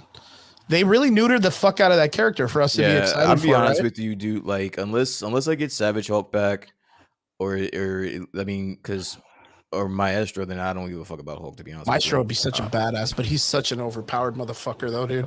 But like a World War Maestro introduction would make way more sense. Yeah, man. Fuck, man. It's just so hard to, like, with what we got right now, it's so hard to comprehend that they could do a story like the World War Hulk story. And it's so crazy to me because I see people online being like, oh my God, I can't wait. That would be so excited. And I'm like, please don't say that. Like, I would see this shit because I would be interested, but it just won't fit. It just won't fit here. My thing is, I think they wait it out, dude. I think they wait till at least like mid next phase with the mutants, so they could at least get the X-Men and that whole entire like Charles Xavier scene with the X-Men versus the Hulk. And again, with Universal being the way that they are, who knows? Because they're kind of like in the midst of trying to be bought out. So we don't know where the fuck, because Universal owns the rights to the Incredible Hulk. Yeah, We have no idea where they're gonna be in the next couple years. So like, I get it, but again, it's just everything's up in the air right now. No one knows what's gonna happen. I wanted to really get your guys' ideas on that, because it's been ever since I heard it midweek. I was just like, I'm so confused. I'm so fucking confused. But straight up, it's good that I got you guys' input, because for me, I don't want to be one of those people that's like, fuck yeah, we're Hulk, we're gonna get the Century and blah blah blah and all this other shit. But boom, Hyperion confirmed. Huh? Boom, Cannot Hyperion confirmed. Nor what is it? Cannot confirm or comply or whatever. Boys, onwards to our next part of the conversation. Marvel is pretty much done. No excitement there. But I do have to talk about this because it is probably one of the most talked about things right now. Boys, Netflix has finally brought it. One Piece series is out, live action right now. I'll let you guys Netflix. take this. Dude, yeah, and Ichiro Oda has been entirely like on set. Now, I'm gonna ask Brian. Brian, you have not seen the series. What do you know about One Piece as just the Not show? a goddamn thing. Really, you don't know anything about it? Other than it being long as fuck. Yep, that's it. I remember specifically asking you guys a couple of weeks ago, if not months ago, what should I start? I was thinking about One Piece because I've been hearing good shit, and you guys both were like, yo, it's long as fuck, and I automatically turned it out of my head. Like, I know. If I'm not mistaken, a lot of people claim it's like 1,000 episodes, but I think it's at like 9. Fuck that. What is it? It is at 1,000 episodes. Is it 1,000? Yeah, you know what's good about shows like that is like, dude, they just hit Gear 5 Luffy. So what's good about shows like that is that you can go online and find cheat sheets, like cheat codes. Like, dude, like the fucking Spark Notes and shit. Yeah. No, actually, as a matter of fact, online there is a website and a way that you can watch it. It's called One Pace. And One Pace, what the guy did is he consolidated the series. It's like 20 something seasons. He's like dropped it into like, I was watching it yesterday. I was watching it because after watching the series, I was a little bit more intrigued, and I was like, okay, what are they gonna do that next? Motherfucker must have spent years doing that. Dude, shit. 136 hours removed from this series. Bro, I did that to Rebels because there was no shot I was watching it's long. seasons of that shit. I condensed Rebels into like 5 days, bro. And again, nothing against the IP. I think it looks fantastic. Same thing with Rebels. Like, it's beautiful. It's a great series. But I don't have the attention to want to sit down and do that as much anymore. And I don't know. The last time I did that was with Bleach, but I cut out all the filler. Yeah, all the filler episodes. Yeah. Nowadays, it's kind of like, I am not even gonna lie, like, breaking into the idea of this, like, I am so fed up with Star Wars, with this whole like release one episode a week shit, because Netflix just comes out and drops it all. You're spoiled. On you. See, you're spoiled, bro. But no, dude, Netflix. Like, but just say yes, dude. Why wait a week? You know what I mean? Why wait a week to release this if you already have it all done? Like, just drop it, dude. Like, dude, do you understand it's that not Disney television, bro? Do you understand that Disney Plus is in shambles, bro? They can't afford to let you binge the shit and then fucking leave for like they can't, they're in shambles over there. There's only so many times I can watch National Treasure, dude. Yeah, there's only so many times. Man, there's only so many times I can watch the Marvel. I can watch the MCU for the next 8 weeks. Though, don't go nowhere. Yeah, y'all motherfuckers ain't going nowhere. Like in Spider-Man, I got you for 3 minutes. I got you for 8 weeks. We're gonna get you at 2 a.m. for a 30-minute fucking episode. Yeah, word up. I mean, they've been like closer to like 40 though, which is good. You know, in my opinion. So live action One Piece dropped. Each episode, 8 episodes, is literally like 40 minutes long. They're good, long episodes. How many episodes? 8. Huh? There's 8 episodes. Okay. Yeah. At like 40 minutes, dude, each episode. I fucking fairly enjoyed it. I really fucking enjoyed it, as a matter of fact. There's a couple of things that don't land as good, but we'll talk about that in a little bit when we get into it. I want to hear what you guys say. Well, Triggs, I know, Brian, you said you didn't really have a stake in this, but I do want you to hear it, so that way, in case you do get an opportunity, you want to check it out. Yeah. I'll get to Trigger's review in a little bit, and then we'll break it down a little bit more, spoilers and all that stuff. But I fairly enjoyed it. And you know what really upset me out of this whole thing is I saw IGN come out and give it like a 6, and I 100% yeah, was dude, like, I saw like IGN 6, 7 and stupid shit. as fuck, dude. Stupid as fuck. We've had so many live actions of anime come to live action, and a lot of them are misses. Even the first attempt for Rurouni Kenshin was a pretty good miss.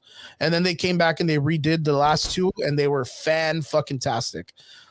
Bleach came out. Bleach was fairly good. A lot of the people who saw it didn't really care for it too much, but I dug it. Yeah, I was about to I say, had a good time I'll with let you finish.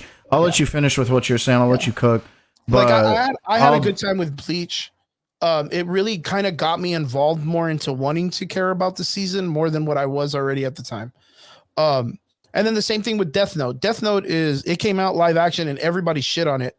And then So I did asked Full Metal? them, yeah, oh yeah, Full Metal too. But with the Death Note, I asked everybody, okay, if you didn't like the live action, sell me the fucking anime and tell me it's that good, because it doesn't make sense just the much the same way. Like literally, you're gonna tell me the most exciting thing is him eating a chip and riding on the other hand in a bag of chips? Like it's dumb. You're gonna tell me a 15-year-old is dating the hottest actress in school or athlete, and he's helping the police because he's the smartest kid in the school, and the cops aren't even that smart. And come on, man, that's just like While yeah, you guys obviously. are off topic really quick and talking Yeah. about live action adaptations, I want to get to this comment. Rob said that he finished it last night and loved it and hopes that Dragon Ball Z is like this. Yes, I'm gonna say dude. this one thing. As a huge Dragon Ball Z fan, Yes. I do not want to see a live adaptation anytime soon. Disney has got the rights to it. rights for any live action movie or show. They will shit will the fuck bed it on up. this. Don't fucking touch it. Leave it the Yeah, fuck alone, bro. they're gonna fuck That's it all up. I gotta say. Yeah. No, I got you. And you know what? Like, what's really crazy is that the same time as the One Piece series that they're starting off with the live action is around the same time that they did the Dragon Ball series, the original Dragon Ball series as a kid.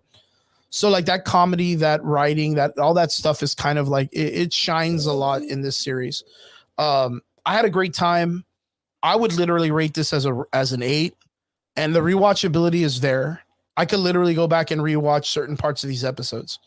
For me, the landing wasn't as well, and some of the action sequences are a little wonky, but I think the action and the cinematography, or the acting and the cinematography, was very well.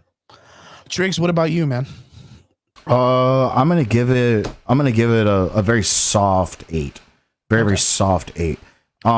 Because like one thing that I've seen all over Facebook, Twitter, and social media is they were like, finally an anime that got adapted correctly to the source material, blah blah blah.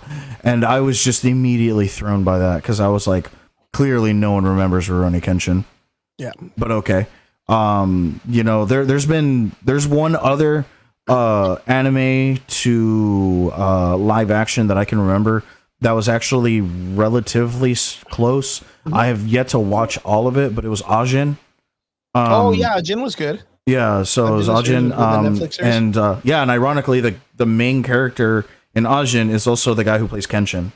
Yeah.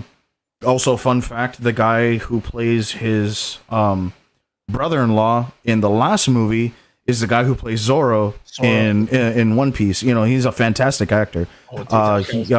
He was also in fucking Knights of the Zodiac. So like earlier this year, and that was silly. Yeah, that was silly. But that's the thing. Like a lot of people believe these live actions to be like cursed, right? Yeah, but that's the thing. You know, like this was good. Yes, there was a lot of very very good comedic elements. There was a lot of like early Luffy like naivete, as they call it, you know, where he's very naive about certain things, and you know, like it's like, what do you want out of the world? You know, follow your dreams, blah blah blah, power, friendship, sort of shit. Yeah, very shonen, dude. Shonen Jump and shit. Yeah, very shonen, right? And so after a while, I was kind of just like, you know what, dude, let me go down the rabbit hole a little bit.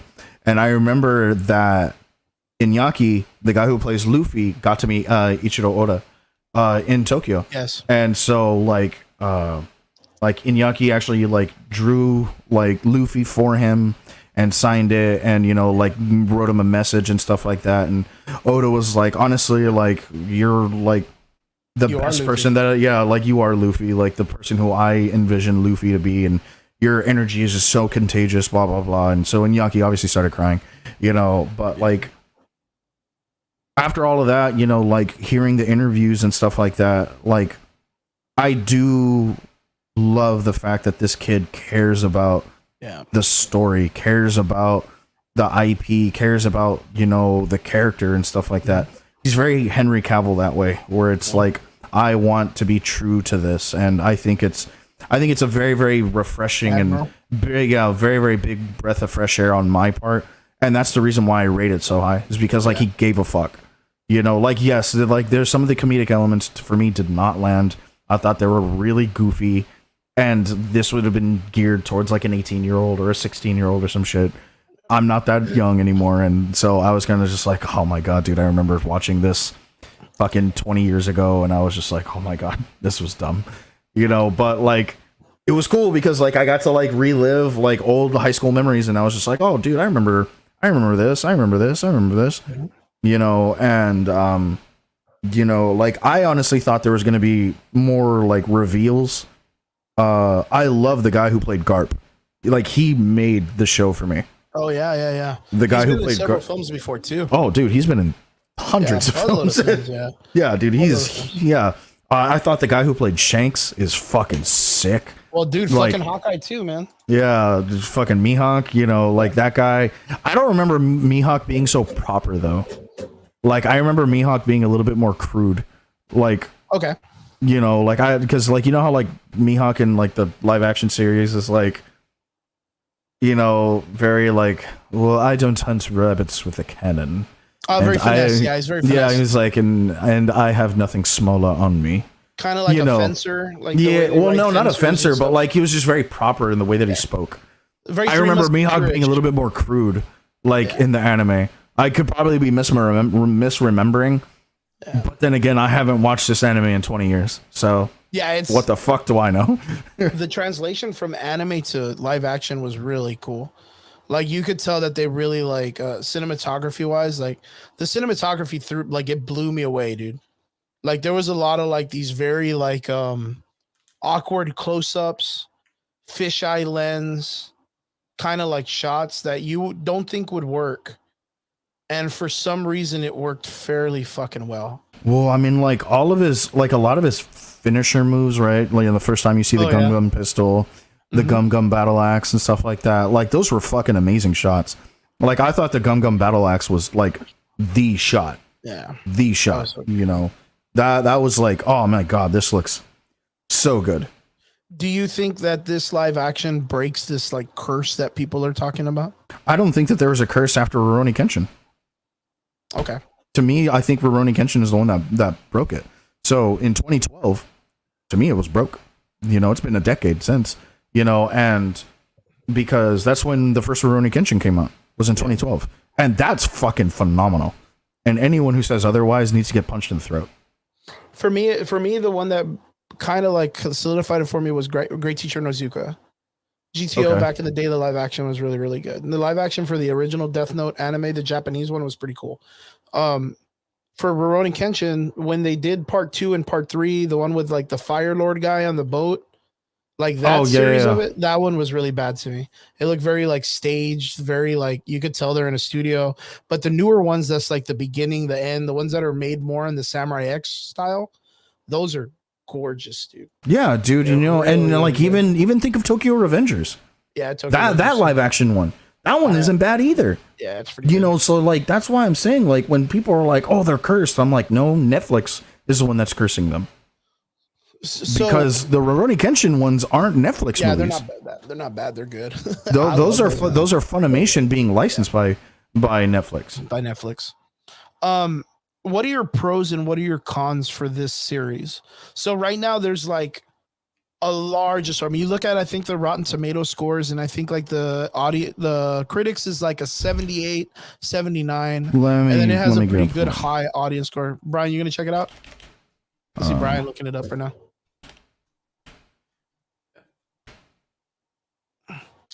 We got 95 audience score and an 82. Yeah. And that was bigger than earlier today, because I remember seeing it and it was like 70 and 80.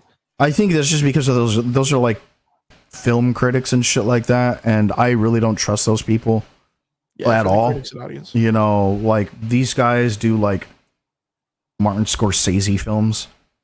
Yeah, you they're know, looking at it like exactly. it's supposed to win an Oscar and shit. Exactly, or or a fucking Tony or whatever the fuck they're called, or Golden Globe. What are your But pros and cons for this series? my pros are that there's a really, really big nostalgia factor, and then on top of that, we're like delving into the fact that this could be a show that runs through For a while. yeah you know they got a good hit. They got a good hit. yeah, and I think they did something solid, and I like it. My cons, I would have to say, I think for me it was a little bit too animated. Like, it was just really over the top in times where it didn't need to be. Yep. And you know, like, I get Luffy is like that. I understand that. Yeah. It didn't hit with me. Maybe I'm just jaded or too old now, or I've been watching too much Bleach or something like that. I don't know. Bleach is wild right now. Fuck yeah, dude. Bleach is slapping. But yeah, all the Yahoo shit. You know, I'm not for it, dude. I mean, what time frame are they covering in these 8 episodes? The entire arc? Like No, there's like 3 arcs that they cover. Yeah, it covers about 3 so or 4 they cover arcs. everything from beginning to end. Okay. Yeah. Well, it doesn't cover, like, there's more to the story after this. This just covers, I guess you could say this is like the origin story of Luffy and the Straw Hat crew. Yeah, Like, this is literally the solidification of the original 5 members of the Straw Hats. Pirate crew. Yeah. Because after this is like, like everyone is there. They've like made their declaration of intent, and everything else past that is just sprinkles and cherries. Yeah. You know, and because like right after this, like I think they get Chomper next. And then Chomper comes in, yeah, and then after that, it's the fucking Bones guy. Yeah. And then, you know, after that, you know, like everyone else does their thing. There is a part of me that's nervous, right? Which I don't blame you. Yeah, like after this is like the silliness ensues. Like the over the top characters start like making their entrances. Like Chopper is like a 2-foot tall reindeer that can do like 5 different like variations of his body. He's like a shapeshifter or whatever. You also get like the he's like introduction in Jujutsu Kaisen for anyone who's ever watched that. Yeah, and it's just like, I get it. Like the way you said it, like there's a lot of over animation to the characters.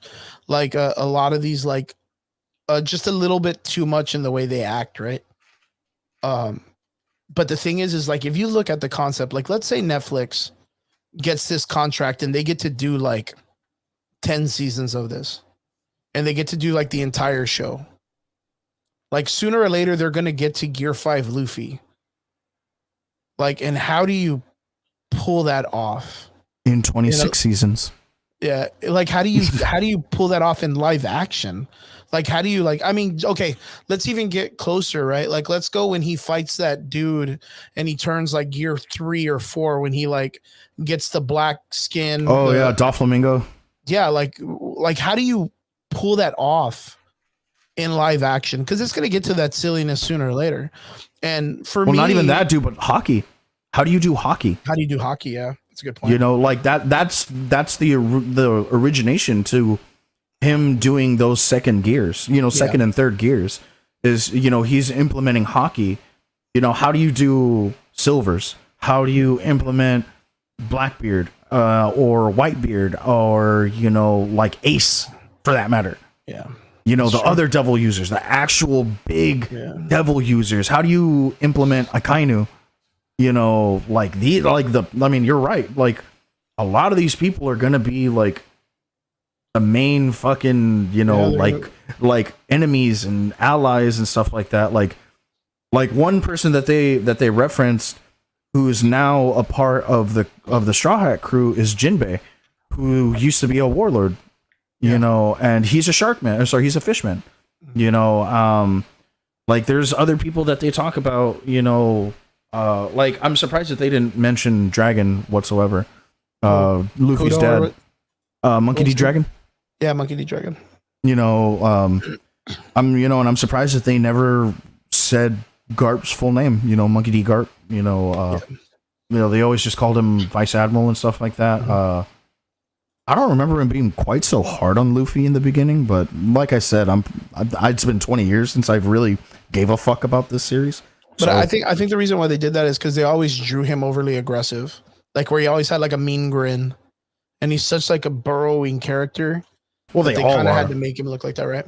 Well, But they my all thing are. is, my thing is like, so for me, a lot of the action sequences that instill the CG didn't land correctly. There is one. Yeah, Like, well, it's not really a CG shot, but it is an iconic shot for the series, and it's where Sanji is smoking his cigarette. Usopp and Zoro are kind of like hunched over. Oh, yeah, I know. Right before they go into Along Park, The Arlong, right? you know, and like where like Luffy like walks in and he's like, okay, like it's time to go fucking. It's time to go fight. Yeah. Or even then, like when Luffy gives Nami his hat, and Okay, he's that was good, man. That was like, you know, those are really good that was emotional the parts. one that hit. You know, for me, like that was the one that hit. Okay, so for me, the things that didn't hit so much was like, there's the fight with Arlong, the first fight, and Yeah. there's a part where like Luffy's throwing long punches, and you see the fist like get close to the screen, like it's supposed to be in 3D. Like it's like you see the arm go and then it punches the dude like far away, and I was real like, oh, this looks silly, dude. Like it reminded me a lot of like Fantastic Four 2 when he's on the dance floor. Yeah, I get it. You know, and that's It's also kind of hard, dude. yeah, It's but that's a also hard kind of sell. one of those things like you have to fight.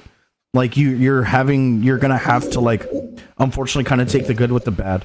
Yeah, of You know, course. because like I mean, how do you really make how do you fucking how do you make a rubber like hero cool? Yeah.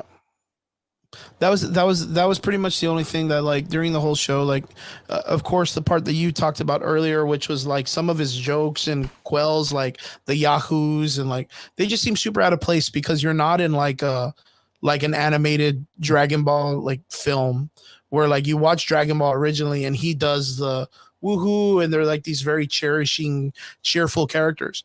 Well, even And I with feel like it doesn't Rurouni apply like Kenshin, that where to you know, I mean, think of Rurouni Kenshin. You know, Kenshin used to say "Oro" all the time. Oro. He does that once in the whole series, and it's the very beginning when he meets Kaoru, and never does it again. And that was cool. Like you get to hear him do the "Oro," and then that's I it. kind of feel like they did the Luffy screams. and all Yeah, that stuff. yeah, They did it once too many times. too many times. Yeah, that's a good point. But yeah, like I think overall this series was very well done. The cinematography and the way that the people acted and the choices of the actors they chose, man, I loved Usopp. I loved fucking Zoro. Nami's character would probably be like my least favorite character, but she's written that way on purpose because of like her being like a thief or whatever. She Like, kind of you was have like to the kind of Sakura not- character, you know. Yeah, like she's like the very Sakura character. Like you have to Yeah. kind of not like her because Yeah. that's the way she's supposed to be written, where she's like, you know, she's like backstabbing quality and she has to learn to be better. Later Yeah. on, she'll get her. for me, it redeeming was arc. Sanji, dude. I thought Sanji hit. Dude, I thought Sanji and Sanji Zoro were so hit. fucking good, man. Yeah, dude, and Zoro was fucking. Oh, dude, I really couldn't get it. And honestly, every time Iñaki came in, you know, Luffy, I was kind of just like, dude, please don't fuck this scene up. Please Yeah. don't fuck this scene up. I was in the same boat. Like I know that visual wise, he does portray the Luffy character pretty well, Yeah, and the accent, I'm still trying to learn to like a little bit. There's certain, I didn't Yeah. want to say it, Yeah, I'm not- but I mean, yeah, like it's hard because he has such a heavy accent. Yeah. But during the whole scene, like, you know, I feel it. I feel like, you know, but you know what? I don't know if it's because of the way that they advertised it, because every time they advertised, the actors were so emotionally charged that I was just in love with the cast. Like all the advertisement, the lead ups, the interviews, like I was like in love with all of these people. They seemed all so passionate about this. Well, And I speaking know of it's a horror, job, I mean like- Emily. I mean, speaking of horror earlier, Emily Rudd was in Fear City. You Oh, know, okay. she was in all 3 Fear City movies. Shit, I don't know that. You know, the girl who plays Nami, Nami. and you know, so like she did some stuff, and some of these, you know, actors have acted in other things before. Yeah. You know, Ian McShane is the narrator. That guy, dude, that guy's in John Wick. You know, he's Winston. Winston. Like it's really cool. I think that the cast was amazing. I was so excited to see the guy playing Luffy, like finally get to see him on action. He loves that role, like crying in every interview about talking about his opportunities and all this stuff. Like, Yeah, man. just I was so like just like heartfelt in watching them finally see their project come to fruition. And that's why I rated it so high, because like you could tell that he gave a fuck. Like you could really, really tell that he gave a fuck, and like it meant something to him. Yeah, Because now, Brian, like, yeah. Now what I'm gonna do is I'm gonna ask Brian. Brian, since you're hearing us talk about it more, like, have we said anything that's kind of like gotten some type of like, hey, you know what, like the way you guys are talking about it, it sounds something interesting. This is very much like in the realm of the timeline. If they were going to do a Dragon, which I think a Dragon Ball movie in this format would be fucking fantastic, because these people are having to sell off a dude that has like stretchy powers. But if it was more grounded and just punching and kicking and like maybe a teleport or two, like, man, they could pull this off so fucking good, dude. But from what we've been talking about and kind of like the casual, like, you know, like from what you've seen, like what these dudes are about and whatnot, like, does it interest you at all to kind of check this series out now? A little bit. I Okay. was gonna say like I was planning on checking it out regardless. Okay. But it's gonna be simply for the fact that I want to check it out. It's really nothing that I'm looking specifically for. Listen, I'm just relatively new into the anime space, so that's a whole bunch of lore that you guys have been building with for, like Trig said, 20 years ago, right? So it's Yeah, like dude. you got that has a special place in your heart. Like when it comes to the same way with Dragon Ball Z. So when you say they can pull this off, I'm gonna have to disagree with you because I don't hear in the Dragon Ball community anybody actively asking for a live action. They tried it before. It's horrible. It doesn't translate. I don't think anyone can pull that off because there's just so much back history with that. You're just gonna be opening up a can of worms. Leave the movies to animation and call it a day. No one's asking for any live action shit. When it comes to One Piece, I think that I would love to watch the animation, as opposed to this live I'm not action. gonna lie, dude. I think you would get more more enjoyment out of the animation Exactly. than And you I know would that. the live action. Yeah, And I know like, I mean, that's just, I mean, it is what it is. But like, that's not to say, What's that? Is that yeah, my dogs. But that's not to say that like that this isn't a good show. Yeah, no, Yeah. I from what I'm hearing and from the Rotten Tomatoes, like I mean, the audience score gave it a 95, and That's pretty even crazy, right? Yeah, and even like the analytics and the critics, they gave it an 82. So like That's pretty wild. That's not a bad show. You know what I'm saying? That's So not. I'm definitely gonna check it out. I just haven't because I was watching a whole bunch of there's a lot of shit content out there right now. So, but I'll get around to it. Yeah. But yeah, highly recommended, guys. Rewatchability, I'm gonna tell you, like for me myself, I'm probably gonna rewatch a couple of episodes that I really, really liked. There's a couple of them in between. I kind of feel like maybe like around the like 7th and 8th episode. I think the 7th episode kind of drags a little bit too much, but the 8th episode, the final, kind of brings it all to fruition and it kind of like lands. I mean, you know, you get, you know, your 1 or 2 episodes that don't land too well, but overall rewatchability is pretty solid. Triggs, what about you, man? Rewatchability? There's a little bit there, yeah. You know, I'm not gonna lie, man. You know, like there's just some shows that I'm not gonna say that are one and done. I mean, dude, I still haven't even rewatched The Last of Us. You know, and that shows perfect, that, yeah, that show's perfect. Yeah, damn Perfect. near perfect, right? And I think that's one of the reasons why I don't rewatch it is because I want to keep it perfect. Yeah, the flavor for what it was worth. That Yeah. day. You Good know, shit. and but honestly, like, yeah, dude, there's definitely some rewatchability. there's definitely going to be some of those episodes that are just going to be background noise to me.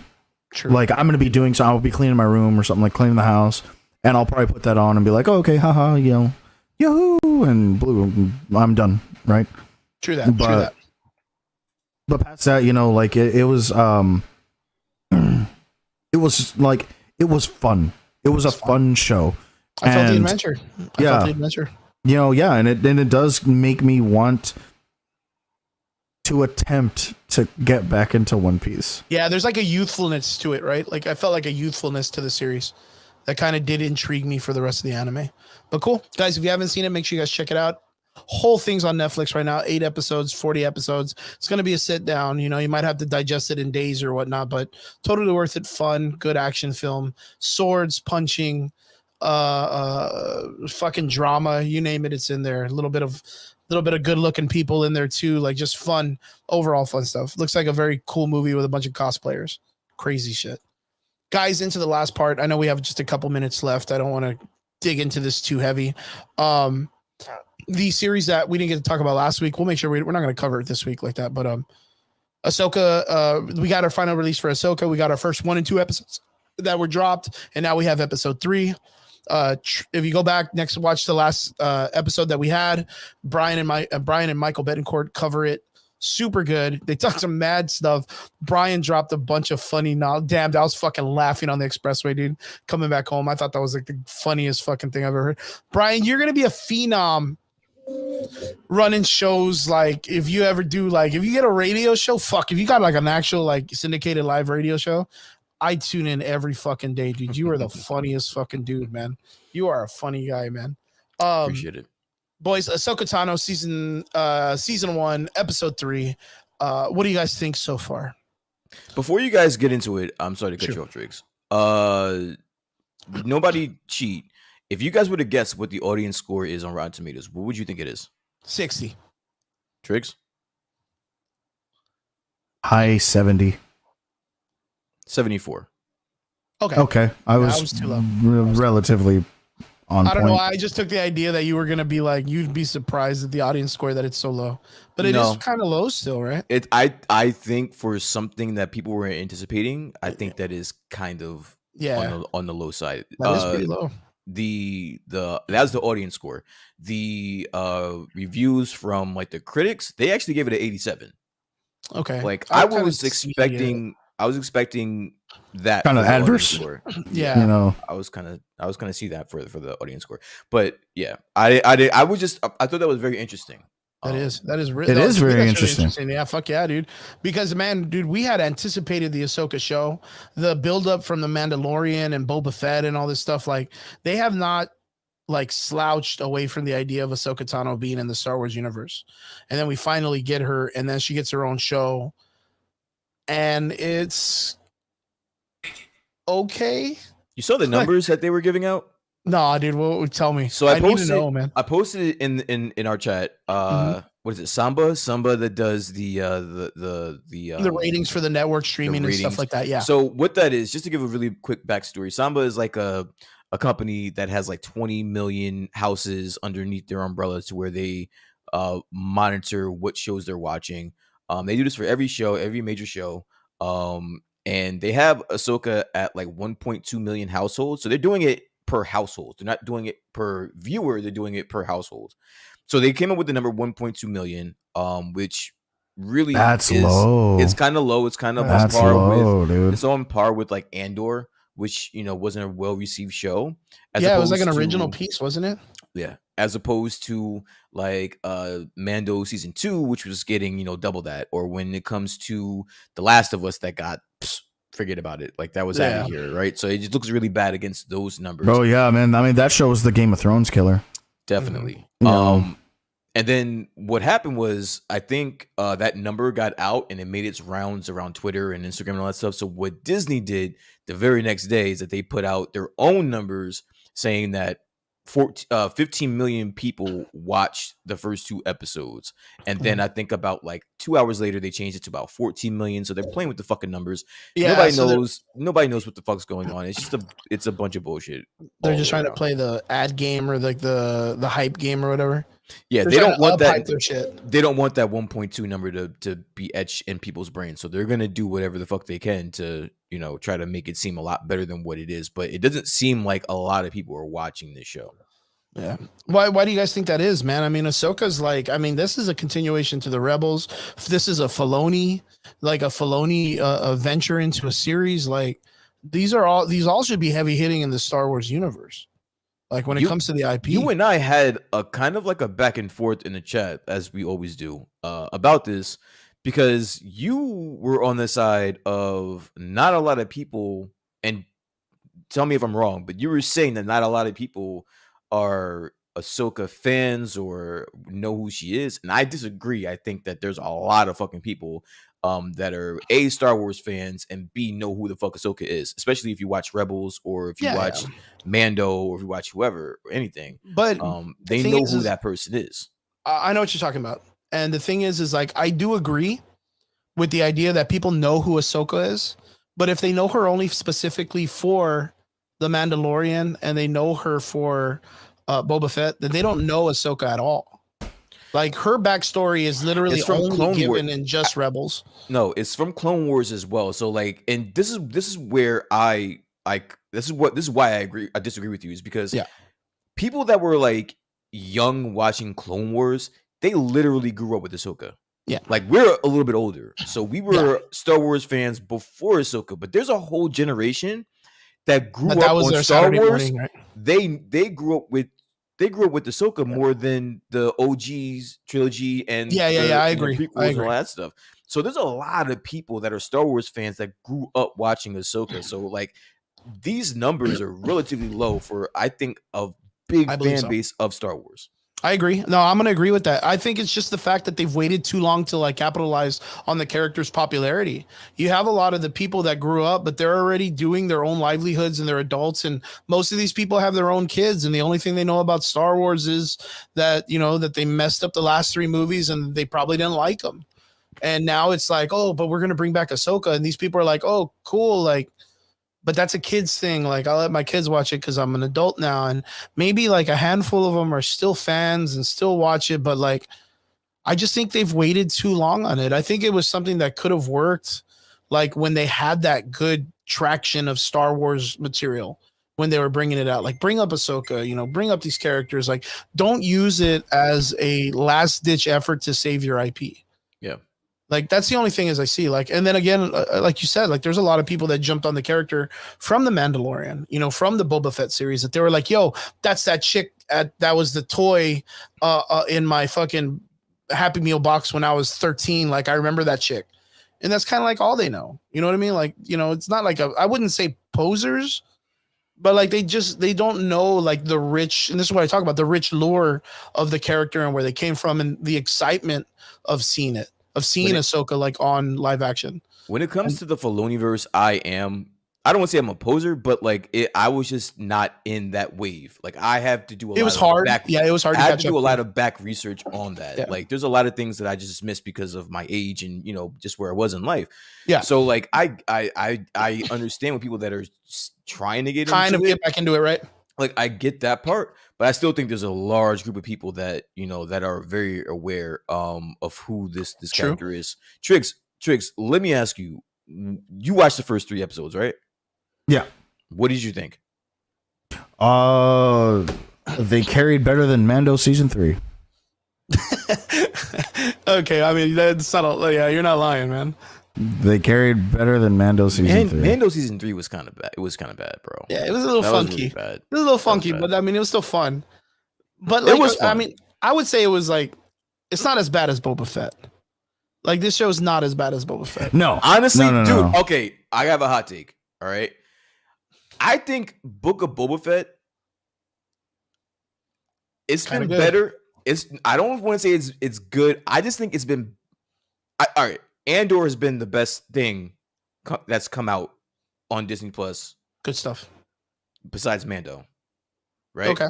Yeah. But I think close to that, it's probably Book of Boba Fett, because Obi-Wan was fucking horrible. Bad. That was trash, dude. Yeah. Like that was really, really. We bad. had way too high expectation on that. Like I have never been let down by a Star Wars IP so massively. Yeah. Like even Mando season 3, like I could get over, but Obi-Wan was just like, what the rough. fuck That was watching? Yeah, I would just chalk it up to that. It was rough.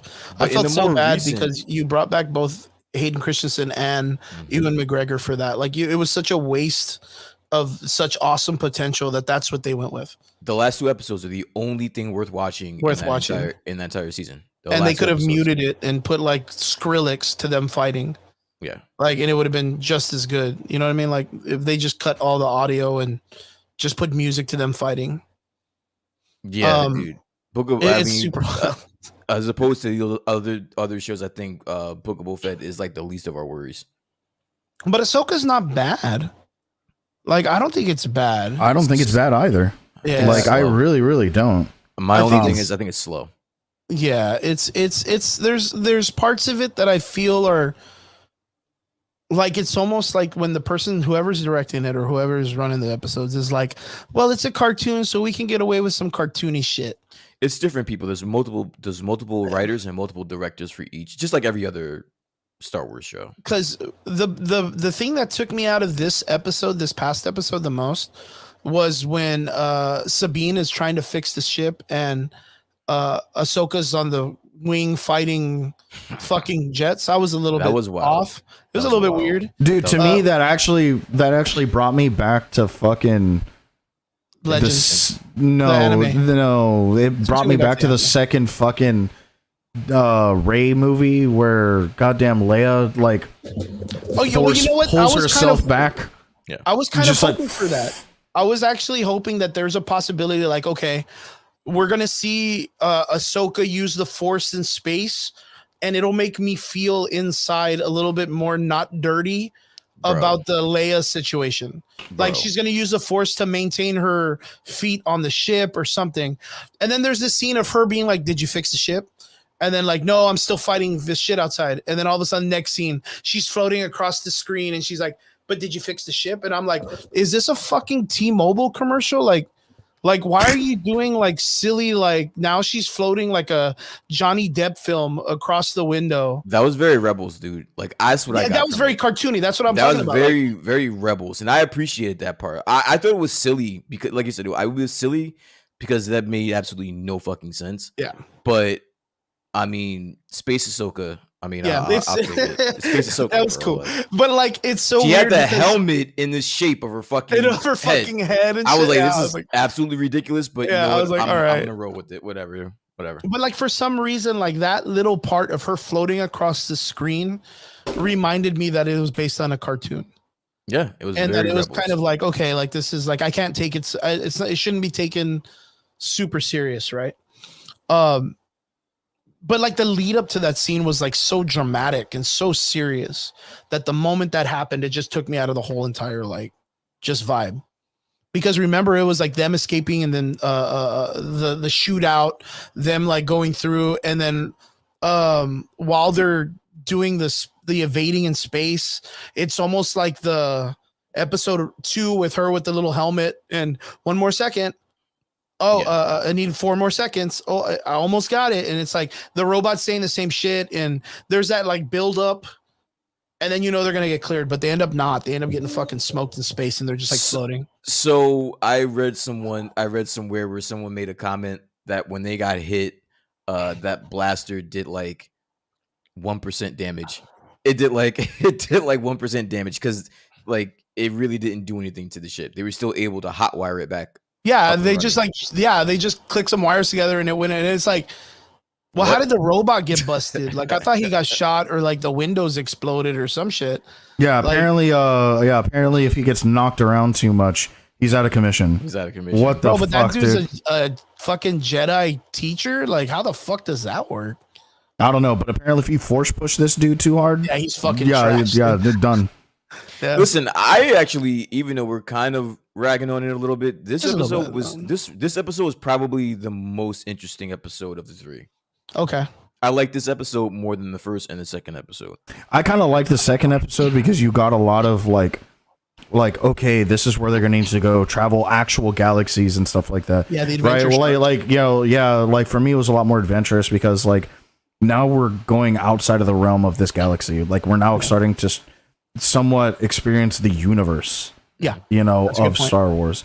And then on top of that, you say Ray Stevenson's character. Dude, I love his internal conflict. There is so much hidden internal conflict with this guy. Like you can tell he's following orders, but like he's really reluctant to. Like he's like, yeah, man. See, I don't Jedi get that are yet. here. I don't get that yet. I think you're right. I think ultimately that's where we're gonna end up. But I think they're doing a really good job masking that, as far as I'm concerned. Because like as far as from what I can tell, all he wants, and speaking of that second episode, he said what he wanted. He just wants power. Like he wants to go to this galaxy that they're looking for, because take the resources. When we get there, we will have absolute power more than you can ever imagine. So regardless on whether or not he's could be able to be flipped, I think that that's what he's after, and that's what he's gonna. That's where he's gonna go. So I think they're having where that dynamic shifts. I think that's where the story is gonna be with him. Good stuff. I myself wasn't a big fan of the first episode. I didn't like the fact that they did like a whole like I was okay with them doing like the recap into like the last episode of Rebels, like them doing that, but I didn't like the fact that they had to like take Sabine's character and like make her like just so like just annoying. Like just so annoying on the way that her character is like, oh, well, her character trait is she's a rebel. Like that's what she does. So anytime there's something, she has to rebel against it. And it's like, that's not a character trait. Like that shouldn't be something where the character just like, she learned all of that shit through the entire animated series, like to be a better person. And then we take it into this first episode and she's just like an egregious little shit. Like she's annoying in the first episode. And it kind of quells into the second a little bit with her like still being very attitudey and like all that stuff. But like, I mean, I get it, but I didn't need that. What I wanted to see was like growth from the character. We only get 8 episodes, so I don't really need to see. I need to see her character grow into like this, like, okay, she's going to be a Jedi, but she doesn't have any powers. Like she doesn't have any fucking force abilities. So we need to build this character into a stronger, so then what the fuck are we doing then? It's weird, isn't it? Like I think that's the weirdest part. She better come out of this with something. Because dude, from one episode to the other, like literally her first episode, she's just like rebellious. Like that's just, I don't know how to explain her characteristic. Like it's just she rebels. They want to bring her to an event in the beginning that's like just ceremonially like giving expression to gratitude to her character, and she's like, I'm gonna go ride my motorcycle and listen to some fucking Beastie Boys or whatever the fuck. And it's like okay, like no, stop. Yeah, Brooklyn. I was like okay. And then the guys show up in the fucking E-Wings and they're like, hey, we're celebrating your existence and your stuff. Like, we're really gracious that you saved us all from like the fucking dark side or the Empire. But you don't know shit, so sucks. Yeah. And then they're like, can you come back? Because we would like to hear from you, the community. And she's like, fuck your community. Yeah, I'm a rebel. And I'm like, okay. And then Ahsoka shows up and she's like, what's up, Ahsoka? Like, I know you're here because, you have a purpose, because you don't just show up anywhere without a purpose. But like, fuck you, I'm a rebel. Like, and it's like, oh well, yeah, dude. I'm not gonna lie, Sabine in the first couple episodes was very like, yeah, cunt, dude. She's just like, dude. It's her whole shtick, and I fucking hate it. They bring her the globe, and the globe, she says, "This is how we can find Ezra, and we're looking for Thrawn. Don't take it off the ship because there's fucking people after us." And I just got this motherfucker. Like, please don't lose it. And what does she do? She takes it, she rebels and loses it. Like, I'm like, I can't, dude. I can't with this character. Please. And then she has the gall to be like, Ahsoka's mad at me. I lost a lightsaber duel. And then she just blows off a lightsaber in one day. A lightsaber stab Obi-Wan or what Qui-Gon flipping in his fucking grave. Right, You know dude, what? this- I'm over it. I'm over the lightsaber. Like it's gotten to a point where it's ridiculous at this point. Dude, I know that Qui-Gon over saw it. that and he was like, "Am I a joke to you? I am Yeah, over he's it. Am I a joke to you? fucking- What? What? Yo, so Are many you saying I people- could have survived that?" the one thing that pisses me off about like certain people, and I've been watching a lot of people review the first couple of episodes, and I've been seeing a lot of people like make excuses for this show and the fact that she survived that. And I saw the same people watch the Obi-Wan show And get mad at the and chick, got engaged so much shit. Us Revan. being some of Reva. them, one of them, yeah, where Reva survived the stab, and I'm like, dude, it's got to be consistent. If we're gonna give, if we're gonna get Yeah, if shit, someone gets it, we gotta give it across the board. But listen, I have a question for you fellas. Marok, whatever the Inquisitor's name is, Merrick. Yeah, Merrick. Merrick. All right, Merrick. Yeah, Merrick. Yeah. Is he Star Killer or what? No, No. No, right? Okay. but I think Even as even the- though as even the though it actor- is Sam Witwer playing Merrick. Yeah, I think they just brought him in as kind of like a Craig, whatever the fuck from James I don't Bond. think that's him. I don't think it's Sam Witwer. I don't think it's him. I think he lent Just a voice or additional something? voices. No, he Yeah. lent additional voices to other characters, I think. Okay. So I saw New Rockstars. They broke this whole shit down. They put this shit to bed. Okay. He was credited in this show, but he's been credited in Bunch of Obi-Wan. He's been Darth credited Maul.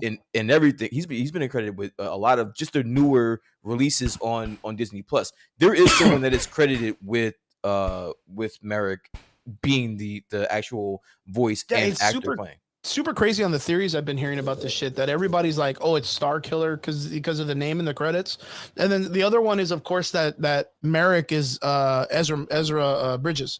Yeah. And they're like, yeah, it's Yeah. Ezra Bridges. I fucking doubt it, bro. Like, Yeah, maybe it's I've seen so many people like, dude, it's obviously Ezra, and people are like, you're high. Yeah, why? You're on Like, drugs. Why would it be where like all of a sudden this dude's like, hey, you know what? I'm gonna fucking join these guys and fucking swing lightsabers, like, because I just stopped Thrawn, the biggest fucking problem in the universe. Why not? Let me join the fucking first ranks of the fucking Knights of Ren or whatever. I think these guys are gonna be the Knights of Ren. I 100% think these guys are gonna be the Knights of Ren. I What don't is want with to give you and thinking Inquisitors turn into the Knights of Ren, dude? No, these the what's his name? Stevenson's character. And the Merrick and that guy, I think those guys, I think they're going to be, because Oh, the thing why? is, The, Merrick Knights of Ren are already a thing right now. where though? Like They that's are the thing is- they are currently serving Ren. Who's Ren? Who the fuck is Ren? Ren is a former Sith. No, not during that time. They only have Yes, the he rule of two. is. Yes, The he thing is. So the thing is the Knights of Ren never explained that they're a faction of a Sith. Nor did they ever claim to be. Yeah, Go ahead and But- bring on Michael Betancourt. We went over this like 3 months ago. but I 100% think that Sabine Wren is going to be the creator of the Knights of Ren. She isn't. It is a man named Ren. I don't know. I'm just stating it. I'm just stating it. I'm I putting can it out literally there. give you the whole backstory to this. guy's Yeah. telling you. He's like, I don't know. Yeah, I don't He's know. like, no, I don't know, dude. Like, I'm just telling saying, like, it doesn't fit my canon, so you're wrong. Yeah, So, it's the only thing that hasn't truly been explained in the Star Wars universe. yes, Now it they're has. claiming that- There's now a literal comic that is completely Either dedicated to the Knights of Ren. way, this guy Merrick, he doesn't belong in there. This guy sucks. he's not good.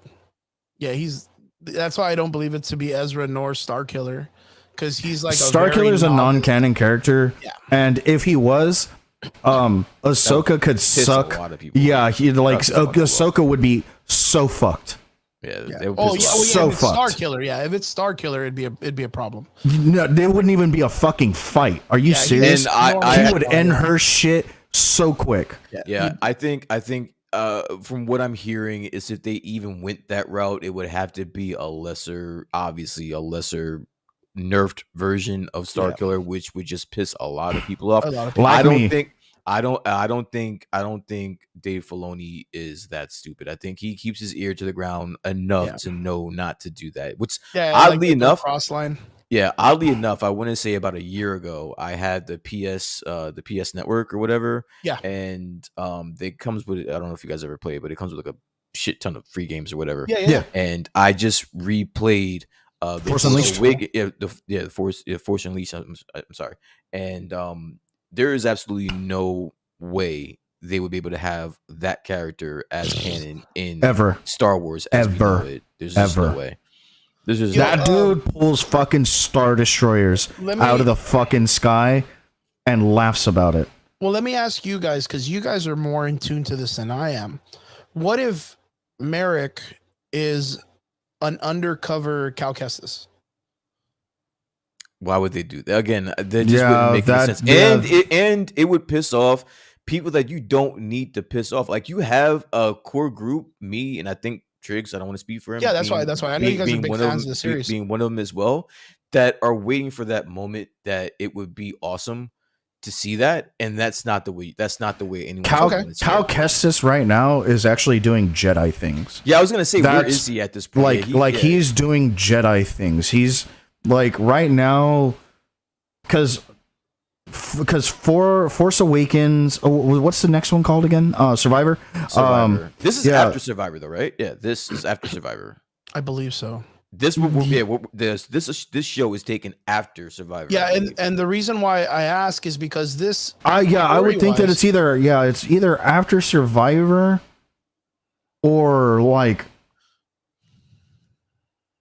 Because I have this. I have a. Well, no, because like some of the stuff that's happened, like Boba Fett is already there, like in Survivor, so he has his armor back, and this is obviously after, episode 6. So this is. Or I want to say it's after episode 6. I'm looking at it right now, and it's funny because I just took a picture of the chronology. Yeah, it's just kind of like the reason why I would say is because Cal Kestis is probably like, to me, he's the like siphon filter of the Jedi Academy right now. Mm-hmm. Like, he's the dude that infiltrates and does all this stuff because he's the more hands-on guy, right? Yeah. Well, he's also like in Survivor, he's a lot more gruff. Like he's a lot more seasoned, and on top of that, like Inquisitors to him are fucking papas, dude. Yeah, so papas, bro. So Jedi Survivor is in like the Obi-Wan Kenobi show, the Andor show, Rebels time. So it's still during like episode 6. It's still during the reign of the Empire. So this show is after Survivor. Yeah. Okay. Then he would. If it was Cal Kestis, he'd be older than Ahsoka or Ahsoka's age. Yeah, like that's why, like I'm saying, like that's not too far fetched. If he's like, well, we got word that they were trying to some wild shit must have happened to him. Then, like he's an Inquisitor at this point. Then, like how do you turn Cal Kestis into an Inquisitor? Well, the way that I could see this, the Grand Inquisitor was a Jedi. Was a Jedi Sentinel. Yeah. He was there during Ahsoka's expulsion. Well, what I'm saying is like, all the Inquisitors were Jedis that were younglings that got turned. So I get it, but what if Cal Kestis? If like, let's just say like, shot in the dark. I really doubt it, but like Cal Kestis is embedding himself in this because he heard that Thrawn was there's an opportunity for a return, and he's trying to quell it before it happens, before it reinvigorates like the Empire. So this is like an early like, I'm getting involved. Like, you know what I'm talking about? Like, very espionage. Yes, but I would really have to say his main motivations for the first 2 games are actually restarting the Jedi Order, or hiding the younglings. Not finding them, but hiding them, because he knows where they are. He just doesn't want to find them because he knows that if he does and he goes to find them, then like he's probably gonna bring heat towards them that he doesn't want. Yeah, so like. That's kind of like where Survivor kind of like plays a little bit, where it's like I have to keep everybody away from these kids, and like again, like give that list to who it needs to go to later on. Granted, there's way more to it than that. I do like that they started introducing the Night Sisters. That's fucking sick. Yeah, dude. The Night Sisters are cool. That's that magical sick. Force part. Yeah. Yeah, they deal almost primarily in like corrupting the living force. So in your guys' opinion, like the idea that's like kind of minimal that we may see, like maybe a Cal Kestis, maybe, probably not in the Ahsoka series. I don't see how. I don't see where he fits in this. Okay. No. I'm just asking, 'cause I know you guys being that would fans be of the a game, that would be a you guys would be my guys huge, to go to. yeah, a huge shot in the They're dark. going to another galaxy. They're not even going to be in this galaxy anymore. Yeah, I'm I pretty mean, sure you know- in this next episode or the next episode after that, they'll be in a different galaxy. So And now- there's now- no It's place either for that or what they're gonna do is, I mean, I'm not gonna say bet, or what I'm thinking that they could do is they're gonna open up that portal or that gateway to Thrawn and tell him it's time to come back, and he's probably gonna be like, bet. But why would Thrawn want to come? Like I don't know. Like he might be like thriving over there. Like he might be doing this. Well, thing I over ended there. up doing some research on Thrawn, Nice. right? You know, like I really wanted to get into the nitty gritty of Thrawn. Yeah, Dude, this guy actually doesn't give a fuck about the rebellion. he doesn't. No. Like yeah, this I guy read that really research too. doesn't care. Yeah. Like all he cares about is his race. Yeah. So everything that he does was literally He's not- literally just for the benefit and in like ensuring that his race like prospered. Yeah, He just happened. I read that too. Yeah, He doesn't just really give a happened fuck to about do all of this, and so like that wife, like that's, I totally understand what you mean, where he could be like thriving, because it could very well be like, well, you're not messing with my people anymore, so what the fuck do I care? Yeah. You know, like if I'm gonna come back, it's literally just to ensure that you guys don't mess with my planet.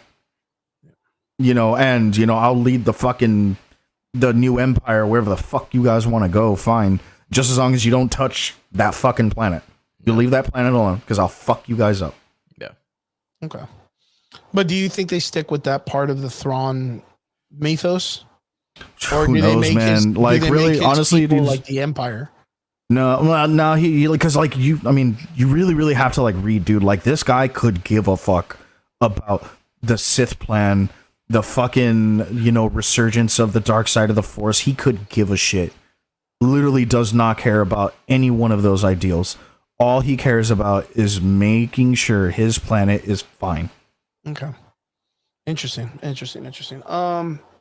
What else? Okay, yeah, and the last thing I want to ask you is before we quit, before we call it a night, the theories that are going on about the two parts of the galaxy, which is one of them is that the other galaxy is literally the multiverse, and that the idea is that the Dave Filoni is going to head to that galaxy, and one of these galaxies is the Rey ending, and then the other one is going to be like the new Star Wars idea, retconning the trilogy that they just did.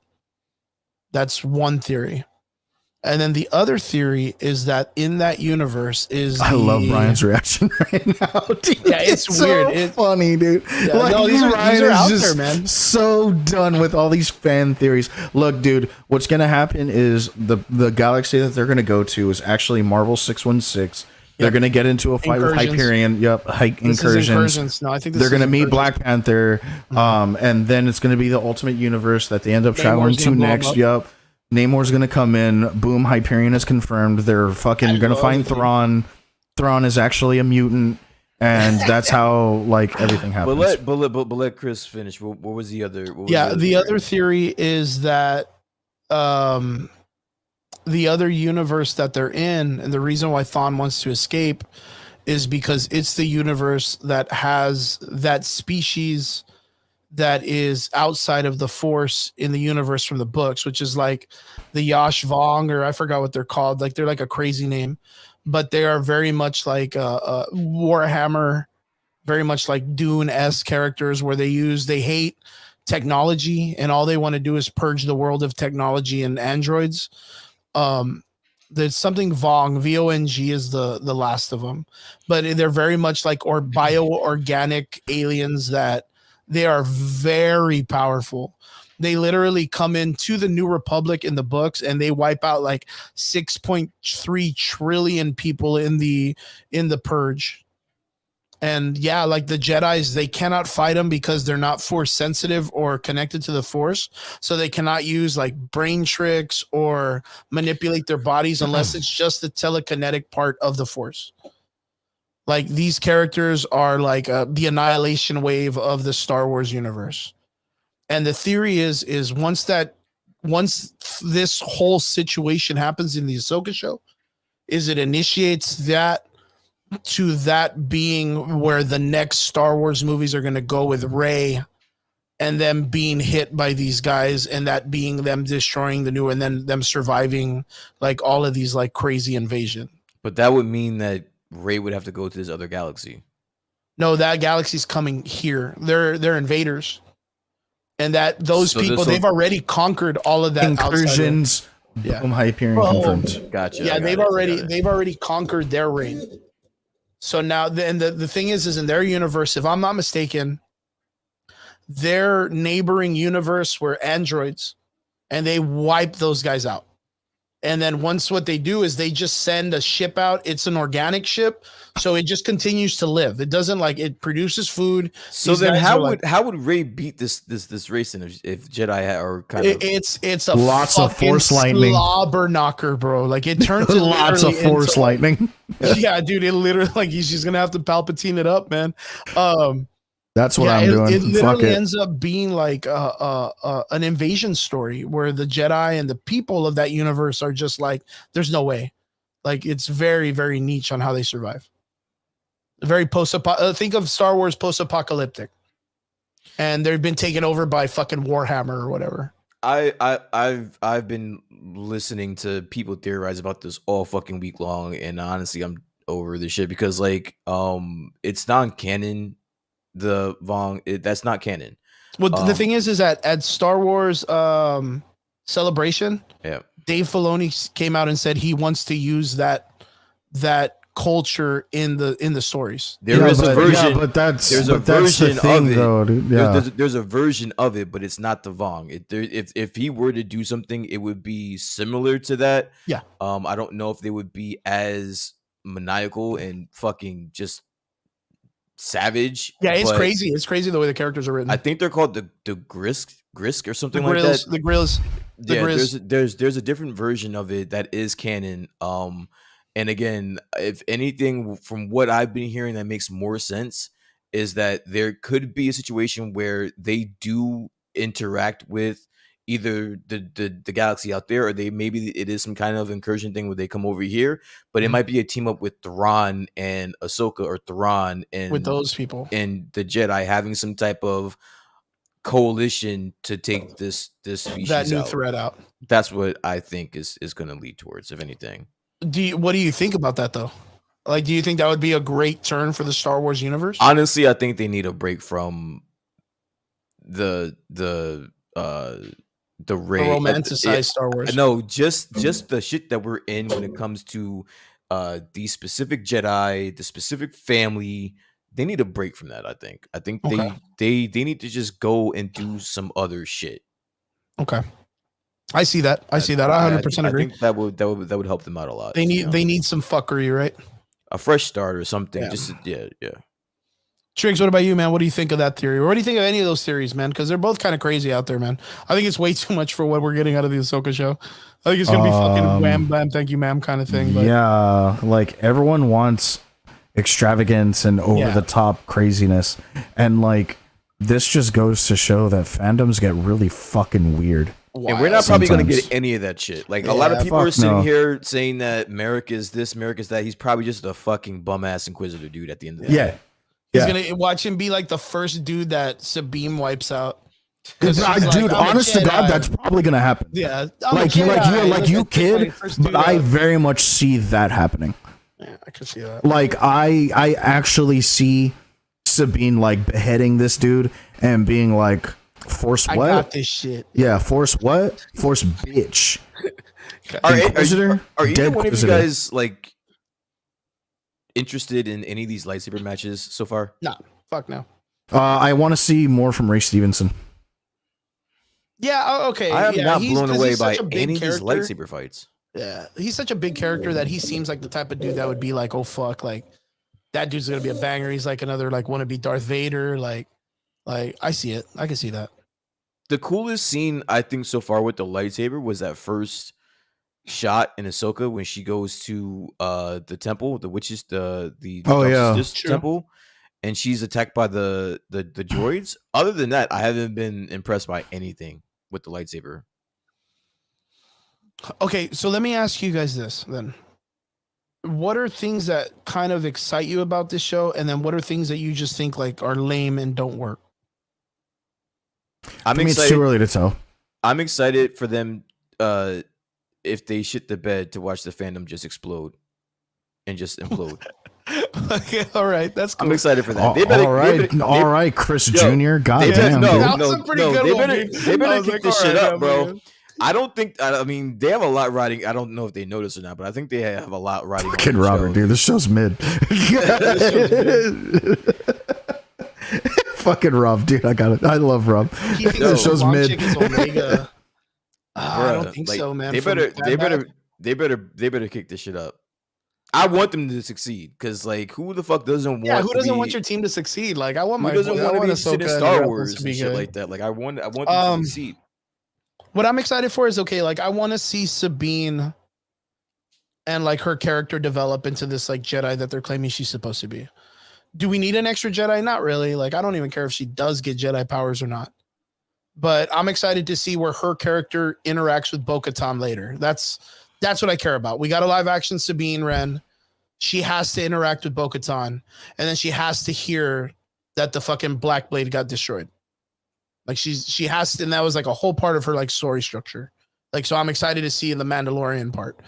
The part that I was really kind of like, dude, this is like stupid writing, was Ahsoka Tano showing up to the temple and just like, or not the temple, but the lighthouse or the fucking tower, and just feeling that she remembers what the fuck happened with Sabine and that other chick. That was the best part of that episode. I fucking hated that shit writing to me, dude. That it's not an investigation if you got like special powers that tell you what the fuck happened. Like, Why? and then the cats are just like, yo, that guy's up on the top of the roof. Like play it off, dude. Why? Like, I was just like, I don't know. Like, there was just something about it that I was like, that's just bad writing. Like, she just shows up. That's a very seldom used Jedi ability that I think is fucking awesome. I don't know. Like, well, just to me. I mean, I get it. Cal Because Kestis- that's like, Cal what's Kestis Cal uses- Kestis use that? He uses But that that's in a shit, video yeah. game, though. Like, that's a video game. You get like the little, like, in video games, you go up to like an NPC and then they kind of give you some structure, or you go to a scene and the game tells you that that's what has to be figured out. That's the backstory. I think that's fucking dope. You liked it? I liked it. Okay. Triggs, did you kind of like that, or were you kind of eh? What? When Ahsoka goes to like that, the What wind is it turbine, called? Where you can like and she can use the Force to kind of see the investigation scene like that, where it all kind of like played out. That it's like a whisper.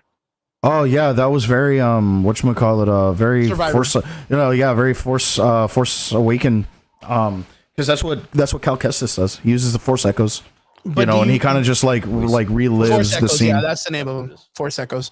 But do you think that's a cool thing, like in live action? Because it kind of like, to me, it cheapened that. This is just my opinion. It cheapened that scene because she doesn't have to investigate. It's just like given to her and us as a crowd, like a. Well, here you go. Batman does the exact same thing. Bro, we got 35 minutes, bro. We don't got time for the fucking investigation, bro. Yeah, Yeah. sure. Fucking force echo that shit and let's go. Yeah, Okay, so you guys. Okay, so. All yeah, right, dude. And I'll reconsider it. why not, dude? Like, I mean, the whole thing behind the Force is it's in every living thing. Feeling, yeah. it's- Yeah. That so, part I like- didn't. That part I don't like, and I know it didn't originate in this show. I don't like that though. Yeah. My entire life, I was never told that until recently. That now all of a sudden the Force is in Everybody every can living, just be is in Force, every, yeah. fuck- every Well, everybody apparently can in be Force. Rebels, that's when it like got canonized. It get, but like I didn't kind of. I take that like, back. notice that Phantom Menace. That's Where Qui-Gon Jinn is like, yeah, the midichlorians and the forces and all living things, blah blah blah. But the wait, Fuck but that. I don't like dude, that I think it got solidified with the Rey part with Luke, when they're like, feel the Force, it's in everything, and it tells you this and that, and it's like okay, all right, I get it, the spiritual essence or whatever, but like I didn't technically think it was like, okay, cool, like metachlorians or whatever, like Yeah, are so in like everything. that part I got, like it could be in everything. That's what gives the Jedi the advantage because they're Yeah. able to do that. But when you're kind of making it as if like anybody can have like access to the Force, That I don't like. I don't like that part. I get what you mean, because like being force sensitive is a very, very exclusive thing.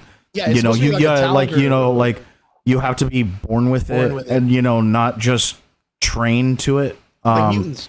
Yeah, I mean, you know, essentially, yeah, you know, like Yeah, not like to put too fine a point on it, but yeah, you know, it's like being a mutant.